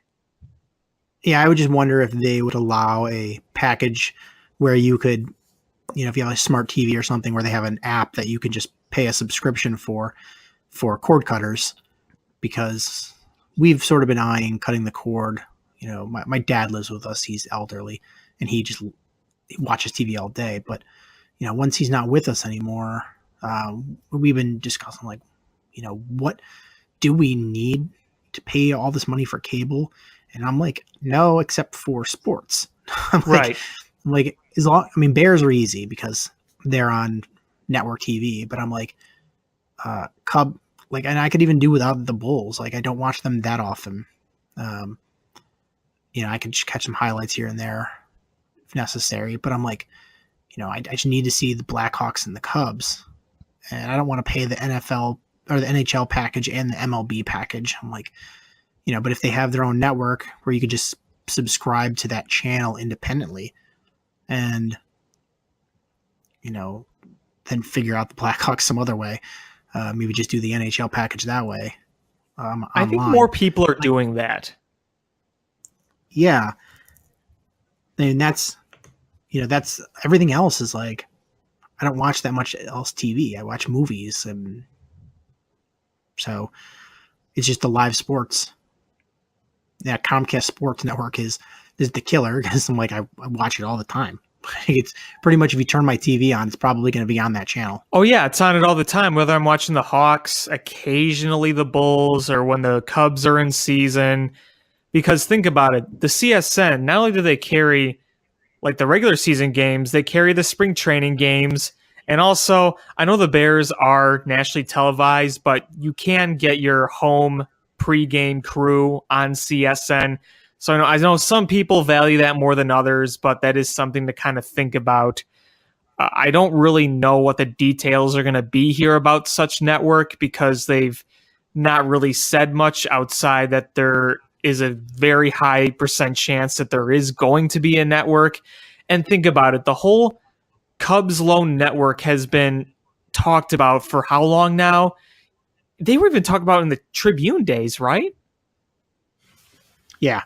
Definitely. So obviously when they were owned by the Tribune versus television and internet now, things are a little different. So that makes it a little more interesting. Yeah. So, it'll be interesting for me just to be able to see how they go about this. And as a fan, is it going to, how am I going to be able to consume this? Right. For me, ideally is if it's a subscription where I could pay independently of my cable, that would be awesome. Like where I could stream it on my phone or on my iPad or on my laptop. Because you know what? I have a full-time job. Like I can't watch a lot of Cubs games because they're like 1:00 starts. Right. And I'm, when I get out of work at 4, the game's almost over. So I just catch the end on the radio. So it'd be nice to just put it on my phone on the app and be able to watch it, or listen to it on my phone while I'm working. Yeah, exactly. I think that the mobile device is going to be kind of a big factor here. That's kind of what I'm hoping they do. I think they understand that. Because if it was the other way around, don't you think that more people would be upset about that and there'd be kind of less access? And I feel like they want to give the people what they want. At least that's my optimistic hope of this Cubs network. But this is something we're not going to worry about until after 2019, they said. So it's not like it's going to come in this coming year or anything. We still have some ways to go before that's even a possibility of happening. Yeah, so we shall see. Last bit for the Cubs. They're the 4 big name free agent pitchers: Lynn, Cobb, Darvish, and Arrieta. Do you think the Cubs sign one of them? And if so, which one? I think they sign one of them. I do. As to who, I think it's very up in the air. I think Lance Lynn would be the very last way to settle. I think they'd try to sign any of those 3 first.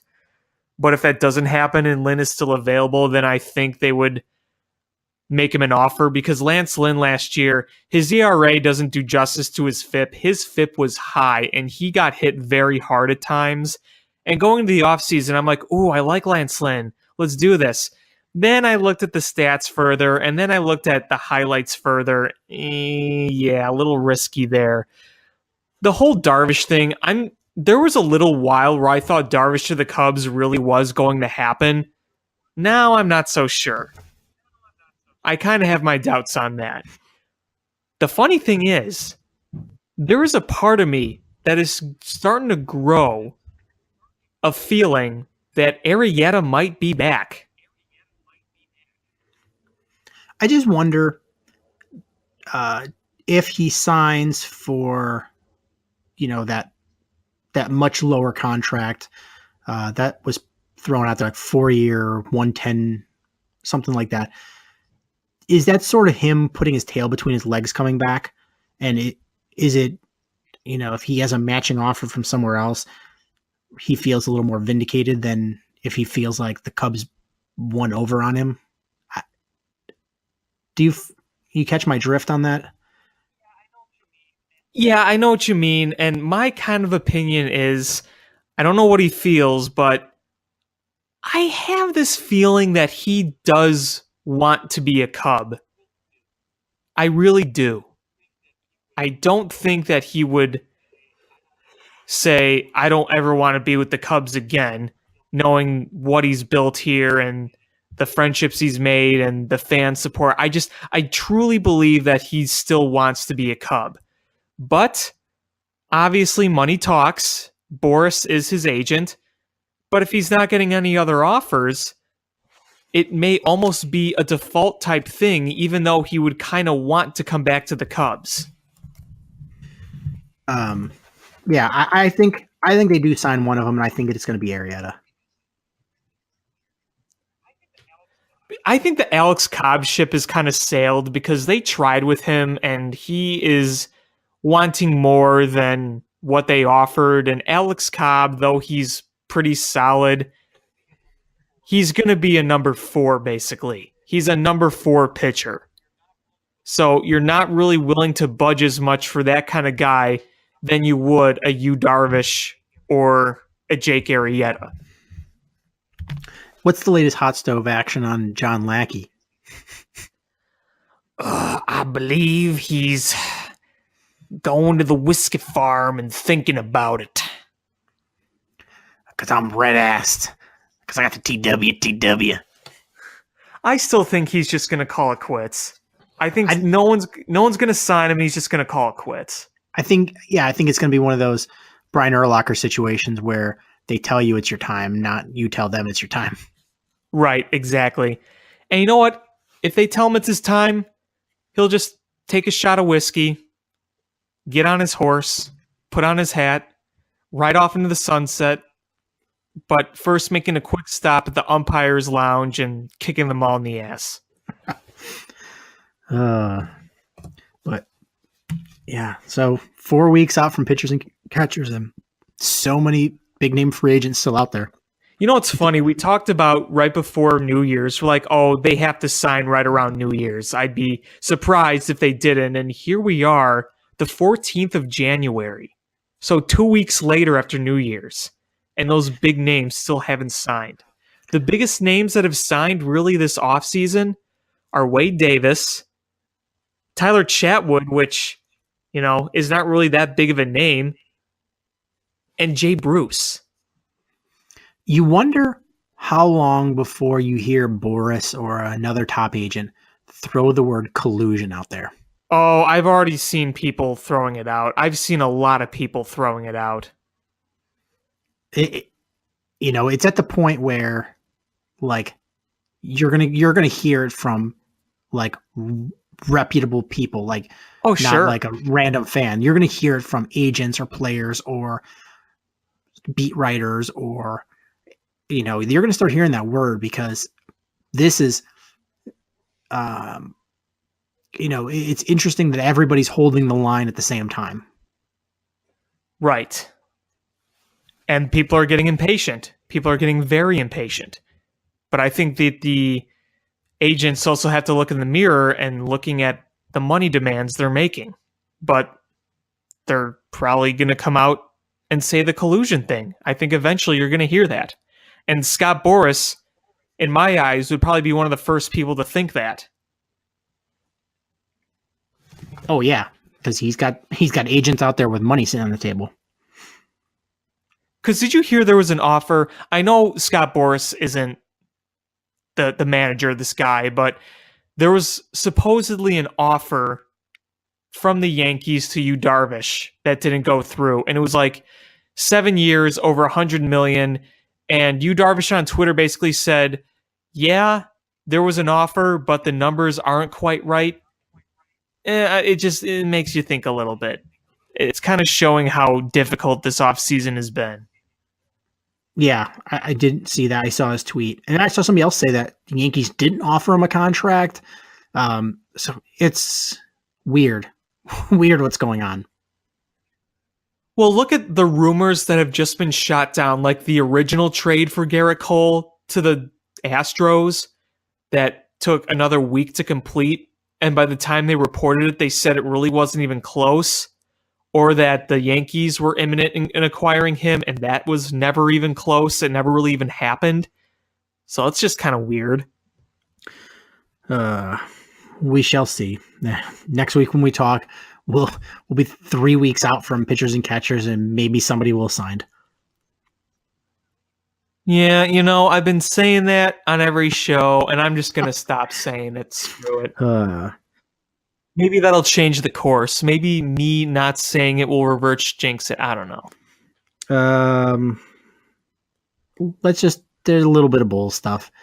Zach LaVine returned to the game and looked pretty good.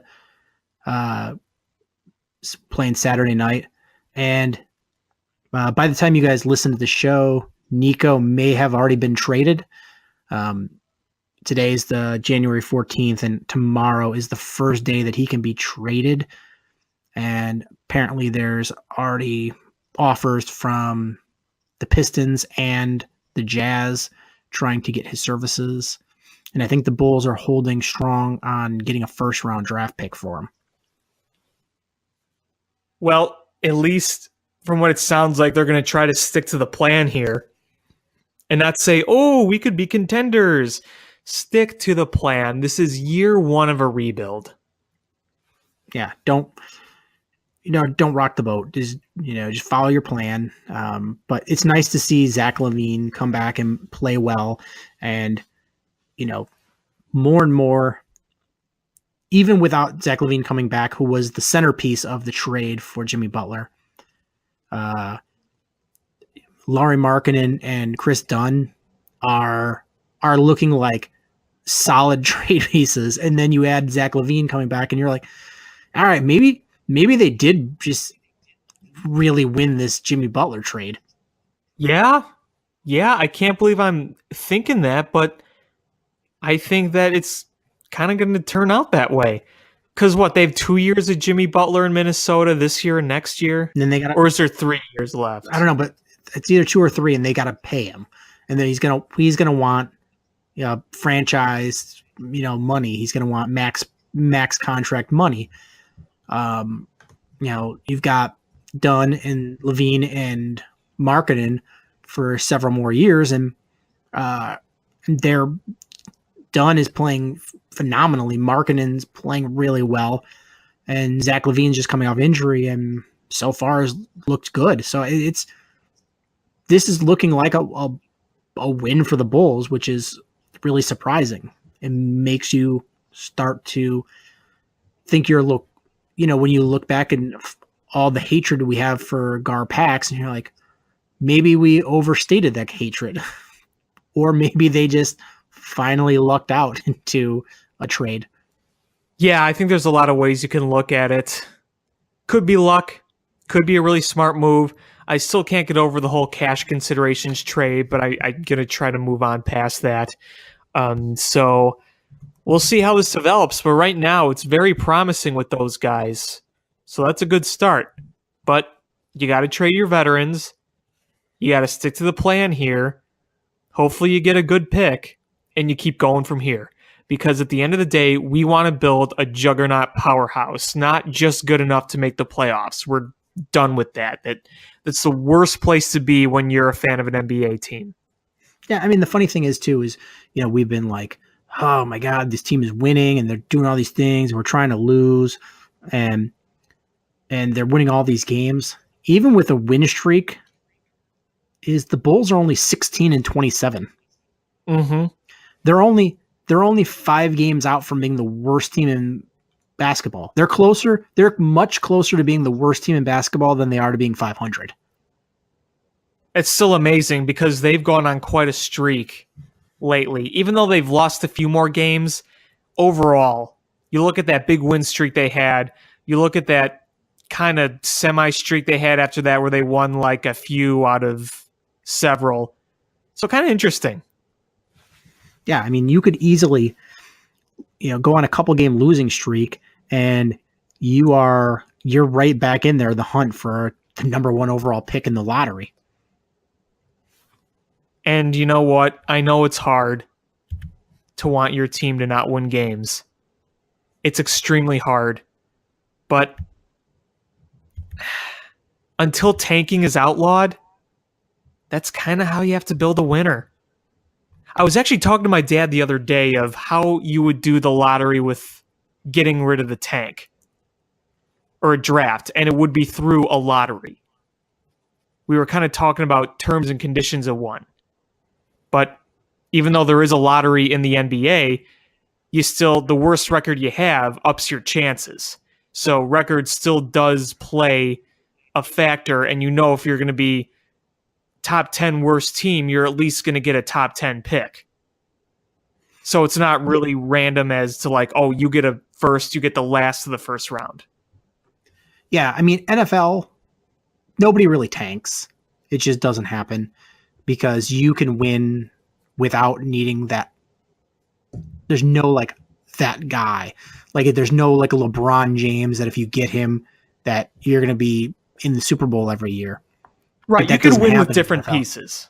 Even though the quarterback is important, you can win with different pieces.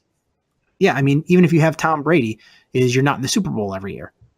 But if you have LeBron James, you're in the NBA Finals every year. If you have Steph Curry, you're in the finals every year. Yeah, so you need that one just absolute stud. Right. And the absolute stud doesn't come in the second round. Right. they come as a top pick. You need that top pick. So people do tank in the end, especially, if you had a guy that you saw like was going to be a LeBron James type, just absolute knew he was going to be number 1 overall, teams just absolutely will tank. And even if the players play hard, they'll do everything. The general manager and the ownership will do everything they can to increase their chances of losing. It's like what you saw in Major League, kind of.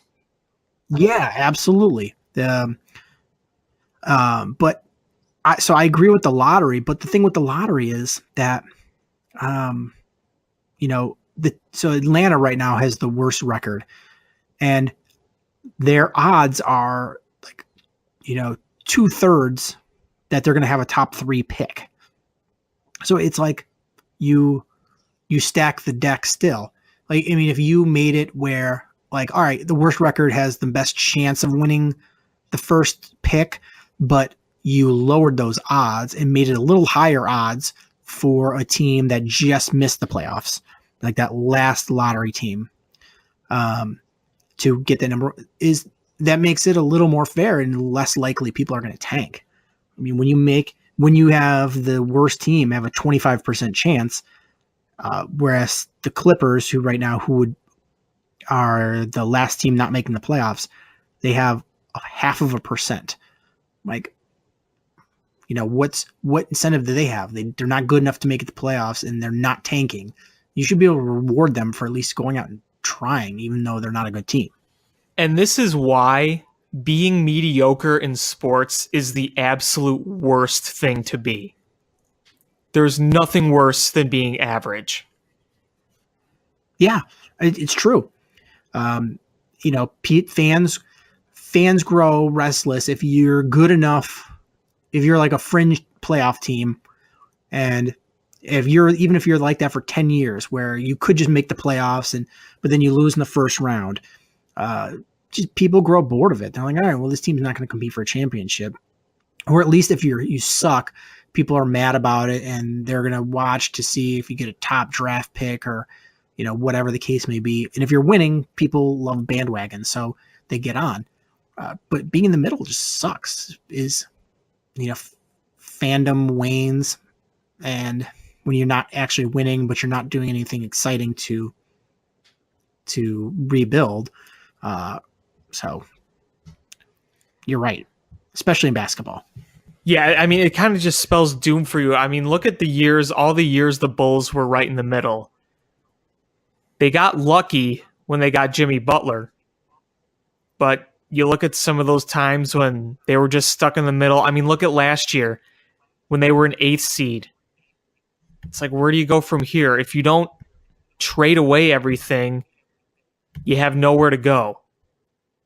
Because you're sitting there like, well, we're not bad enough to tank yet with the roster we have before they made all the moves, but you're certainly not good enough to contend. So it really is the worst. I just did a draft lottery simulator, and right now the Bulls would be drafting 9th, and they would have 10.3% chance of getting a top 3 pick and 2.9% chance of getting the number 1 overall. And I did 12 simulations. 11 of them had them staying right at the 9th spot, and the 12th one had them going in and getting the number 3 overall pick. That's what I'm afraid of. That's not the best of odds. But when they won the the Derrick Rose lottery, what do they have, like a 1% chance? Less than a 1% chance. Can we really have that luck twice? Orlando. Yeah. But still, it just doesn't seem... They lucked out in getting Chris Webber and Shaquille O'Neal. Yeah. It's hard to play those odds. It really is. I know Han Solo says never tell me the odds, but those odds are not great. All right. Let's move on to the last bit here of Blackhawks and wrap this up. Jeff Glass kind of sucks. I mean, he's playing better than I ever expected him to, but it's clear that we don't have the best quality of backups, and Lord knows when Corey Crawford is going to be back. I mean, it's to the point now, they were saying like, oh, he's out day to day, and it'll be a short-term injury, to finally, I think it was Mark Lazarus asked Q, he's like, will we see Crawford again this season? And Quenneville replied, probably. That's not very comforting. Anisimov is still out. Yeah, he's on the ice, but he doesn't look good, according to Quenneville. Yeah, he's not looking right. And they finally got rid of Richard Panik. That I thought was a very good trade. Yeah, me too. They got Anthony Duclair, who's 22 years old, and he's a former 20-goal scorer. And he was just stuck in a bad spot with Arizona.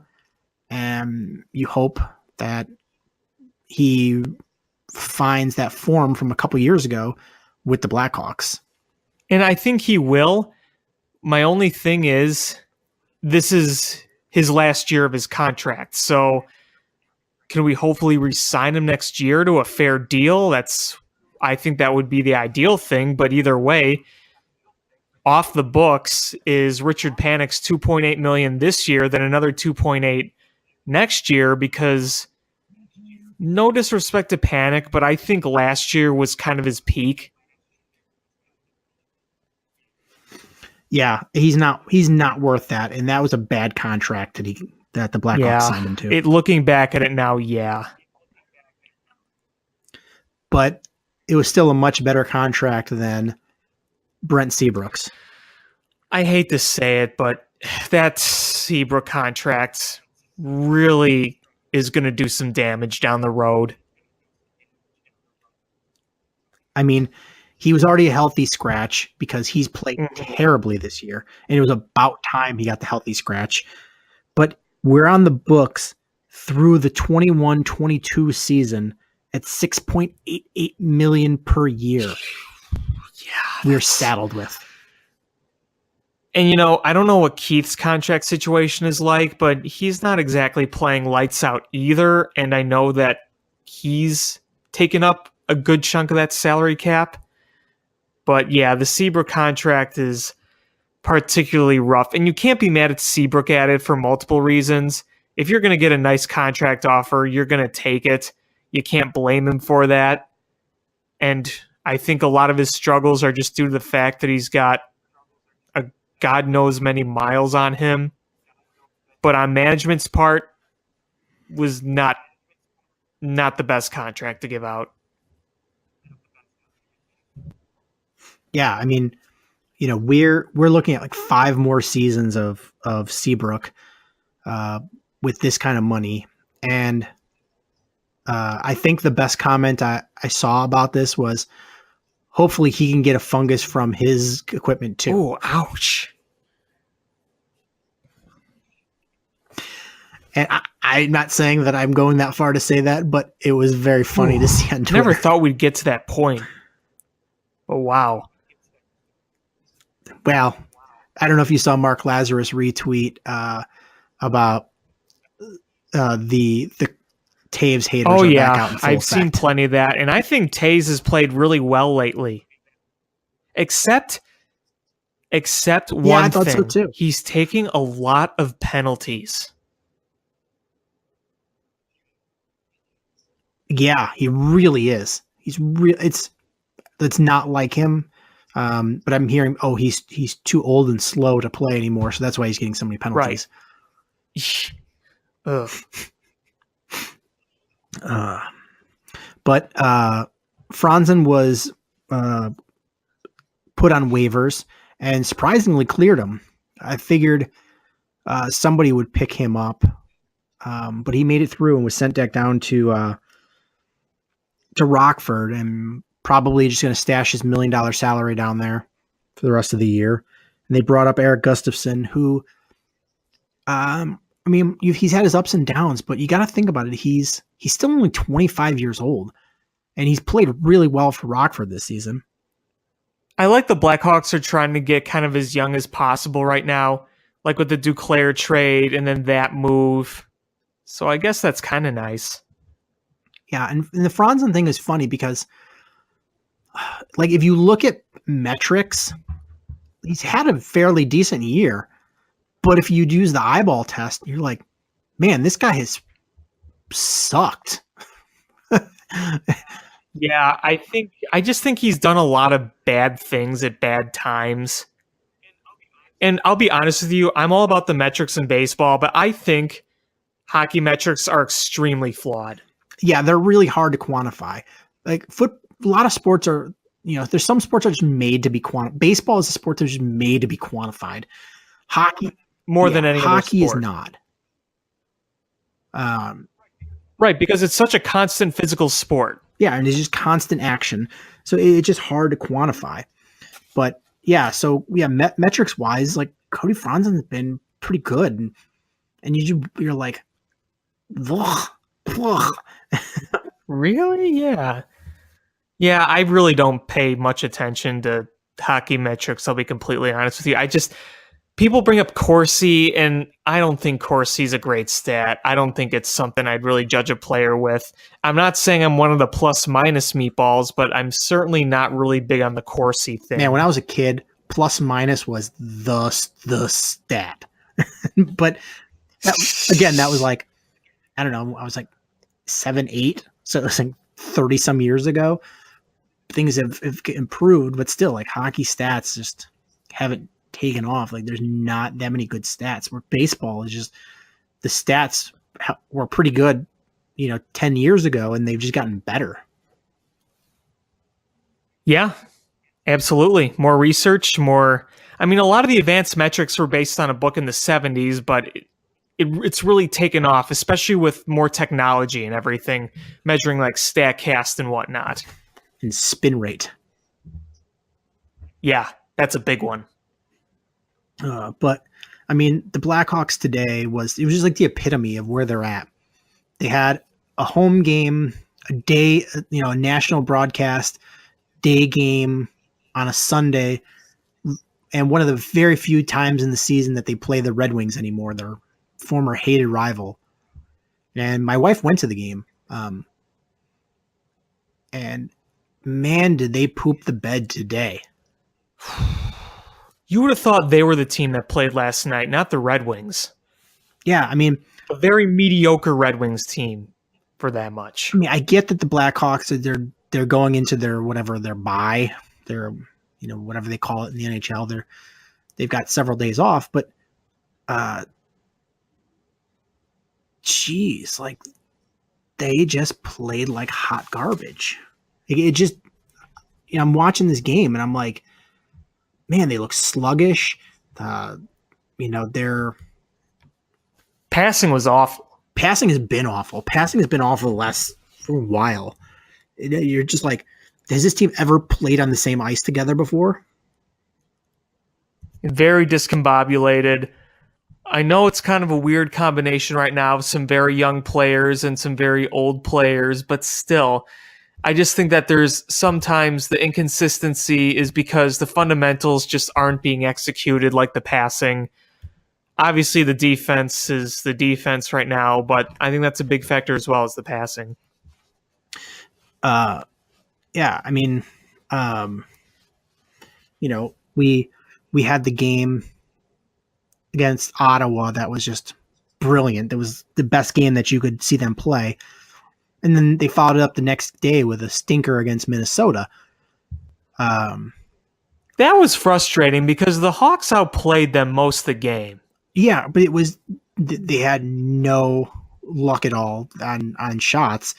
And you just felt in that game at one point that once Minnesota tied that game up, you're like, oh, this game's over. I don't know if you felt that, but I just was sitting there watching. Once they tied it up, I'm like, this game's over. I told my wife, I was like, this game's over. We might as well just go to bed. She's like, no, I thought the same thing. She's like, no, I think they'll win. And then I realized I almost want to divorce my wife because she was like, I like Minnesota's uniforms. The Wild? Yeah. I was like, do you need glasses? I think it's Minnesota sports teams. The Twins have great unis. The Vikings purple is cool. The Wild, nah, not so much. Yeah. Even when they were still the North Stars, those were pretty terrible. Yeah. So I don't know. Just the Blackhawks just look so sluggish, and I don't know if they were already mentally in this bye week because they don't play again until they get 5 days off before they play the Islanders. So it's we'll see where this team is at because they play not this coming week, but on the 25th of January. So a week from, was that Thursday? A week from Thursday. They played Detroit again in Detroit. So we'll see if it was really, that they just can't beat a terrible Detroit team, or if it was just they had shut it down for that break already. I mean, it looked like they were completely checked out in that game. It looked like they didn't even wake up for the game. Like they didn't even show up. It was pretty awful. And by the time they finally started playing a little better, it was already too late. And they just weren't getting the right bounces. And you got shut out by a goaltender with a sub-9 save percentage. So, yeah. You really... They just didn't have any good shots. It was just that ugly. Detroit team just isn't good anymore. It's pretty bad now. Like they're a team that's stuck in mediocrity. Yeah. And that's kind of what I'm afraid the Hawks are going to be. Like when I looked at that Red Wings mediocrity, I'm like, boy, I just hope this Hawks team isn't heading down the same path because right now the Hawks are stuck. yeah, they're right now they're not good enough to make the playoffs. And honestly, if this Crawford injury they should look at as a blessing in disguise, and instead of propping them up and making them maybe get that last the second wild card seed, is they probably don't make the playoffs, and maybe they try to trade some of these pieces away and get something and build, free up some salary cap, move some guys. I'm hoping they do that. I'm hoping that they optimize this and say, look, with Crawford hurt, we're not playing well enough. Let's call this year a loss, trade some pieces, get some cap relief, and then attack this next year. Yeah, that's kind of what I was thinking about, because some people suggested to me, like right now, that they should start tanking. And I'm like, well, they're not really in a tanking position right now. But if you find out Crawford's going to be hurt for a while and you're stuck in this mediocrity, then I say, yeah, you start cutting your losses. We were talking weeks ago, maybe a little over a month ago, about this scenario and when it was time to make a decision like that. And I think, okay, it's January. They're not far out of a playoff position, but also ask yourself, how likely do you think that this team will be able to go in a playoff run? Just based on how I know regular season matchups mean nothing, but if you look at the way the team has played and you look at the way they've won games, think realistically what your chances are if you want to stay in a race. I think that if they find out Crawford's going to be injured for a while, I almost say shut him down and then call things a loss, because you know what? Without Corey Crawford, I don't think this is a playoff team. No, I mean, luckily the trade deadline in the NHL is a while off. I mean, I think it's the end of February, so they've got a while, and you can at that point you can really know where you stand and what your chances are.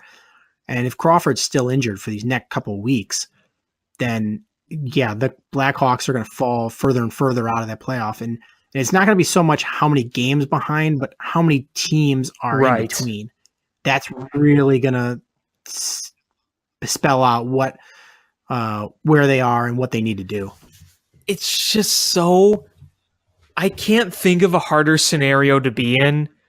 A team that has contracts with some aging players combined with some young talent that still needs to develop, combined with the fact that you are sitting in a position where you're right outside a playoff spot, but you're not exactly in one, in a pretty tight race, and where, though there's still season left, you see the same trends over and over. So it really is the hardest position to be in right now.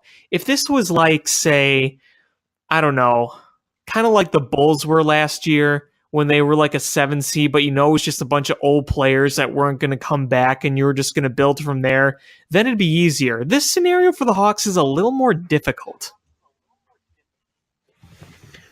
What they really need is, remember when Blackhawks had Brian Campbell the first time and they had him to that stupid contract? Yes. And it was really holding them back. And then Florida just gave them a saving grace and took that contract off of their hands. What we need is somebody to take this Brent Seabrook contract off our hands. And I don't think anybody's that dumb. I don't think anyone's going to take it. And you know what? When I talk about trades like this, people often get mad at me and call me a meatball. But there comes a point where some of your key pieces from the past are not what they once were. Now, I think the saying trade Taze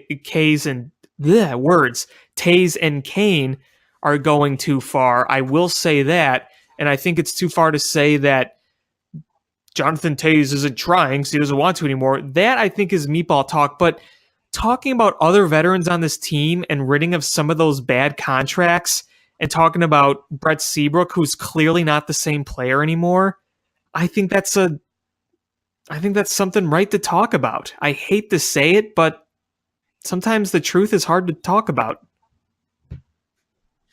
Yeah, I mean, a team like the New England Patriots, they'll cut a guy a year too soon rather than a year too late. And the Blackhawks aren't that case. They'll cut a guy 3 seasons or get rid of a guy 3 seasons too late than a season early. And, on the one hand, the loyalty is nice, but on the other hand, it's just like, Duncan Keith is still a very good defenseman, but he's not where even he close. was a couple of years ago. And you've got him to a big contract that's going to be for a long time. Seabrook is nowhere near the player he was. He's not even very good anymore at all. And he's signed to a massive contract that's going to saddle you for a long time.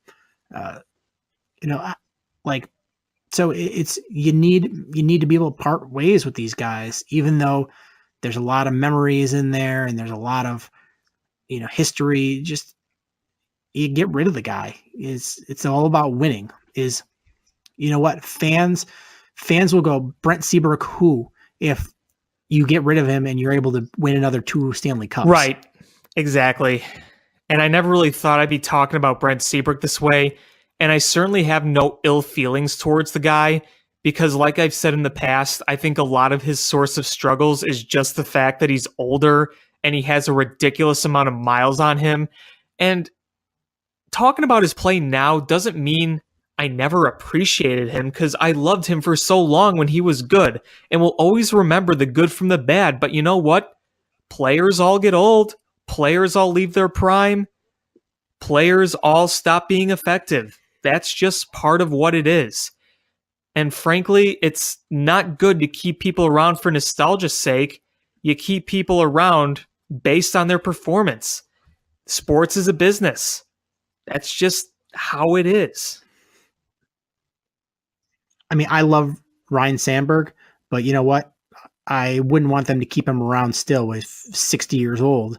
I found the Cubs won a World Series with all new players that I didn't know, prior to 5 years before that. It was just all new guys from when I grew up. And guess what? I learned to love these players. It's, I'm not going to forget about players I liked. I'm just going to, winning makes you learn to like new guys. And sometimes, even if it breaks your heart, once they move on and you move on, you'll only remember the good times. You won't really remember the bad times. Because look at Joakim Noah. Unfortunately, that guy has faded into obscurity. But he's been gone a little while now. And when we think of Joakim Noah, we think of the good fun times. We don't think of the bad ones. Whenever Seabrook isn't a Hawk anymore, or Keith, or Taze, or Kane, or any of these guys, all we're going to remember is the Stanley Cups that they brought to the city. We're not going to remember they sucked at the end. No, we're going to remember everything good they did. But there comes the time when you just have to admit that the good they did is in the past. And I really do not enjoy saying bad things about Brent Seabrook. But the fact of the matter is he's not playing very well right now, and he has a very big contract in a tight cap, and moving forward is going to be tough. Because as of right now, if you look at this team, it's hard to say there's even really a window now. It seems like the window is closed. But it's all going to depend on what they do in the next months or so. All right. Here's a perfect example Let's of hear this. it. Do you remember who the Blackhawks coach was? That was immediately Savard, right? Before Joel Quenneville. How bad did he Not do good. as a head coach? Not good. Not good at all. But you know what? Do you even remember that for the most part? I mean, does that front of your mind? No. When you see Dennis Savard, you're Spinorama. Blackhawk, great You player. think the spinoramas he did on the ice in a Hall of Fame Yes. career. Yeah. So you don't think about the couple of seasons that he spent as the Blackhawks head coach where he was bad. So Yeah. that's this perfect example is there'll be a morning because I remember when they fired Denny Savard, everyone's like, oh, they fired a Blackhawks, great. Oh my God, can't believe this back to being old man Wirtz. I think it turned out okay. It turned out fine. We won 3 Stanley Cups. They made pretty much the most of the window they had. And you know what? I'm so sick of saying, oh, you're like, or hearing, I should say, having to defend myself from saying I'm like what do you call it? A faithless Hawks fan. But you just got to look at the team at where it is now. And right now, I'm really not convinced that it's good enough anymore to make a cup run. So don't think of us as ripping the Hawks. We're not ripping the Hawks. We're just kind of calling it as it is right now. We don't like doing it. It's just being realistic. Yeah, it's not like I'm trying to kill a baby. I'm just saying Brent Seabrook is not the same player he was a couple years ago, and it's time to move on if you can. You can find a way to move on from that salary. And, you look at the defense right now, and I feel like a lot of it is just kind of patchwork with somewhat young guys that are decent role defensemen at best. But what the Hawks really need for the future is a young stud defenseman.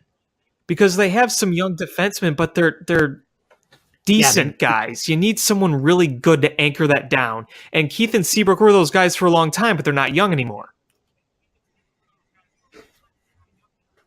Yeah, they need a stud top 4. And they've got a bunch of bottom 4s. I mean, Jan Ruda's meh. They've got... Yeah, there's a lot of young guys, and maybe somebody steps up and takes that next step. But odds are is you've got a bunch of guys that are right again, like that are third pairings. I think the right word I would describe it as patchwork.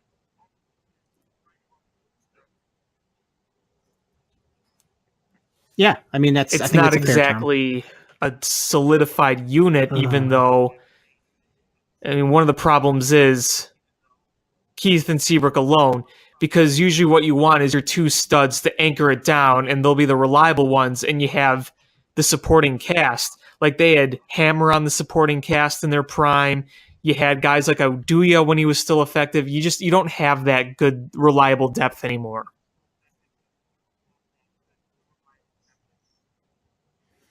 No, and that's part of where the problem Big starts. problem, yes.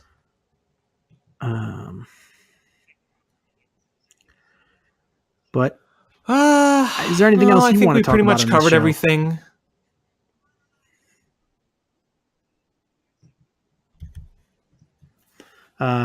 So free agency in NFL will come pretty quick, and we'll see what the Bears are able to do there. But thank you guys so much for listening.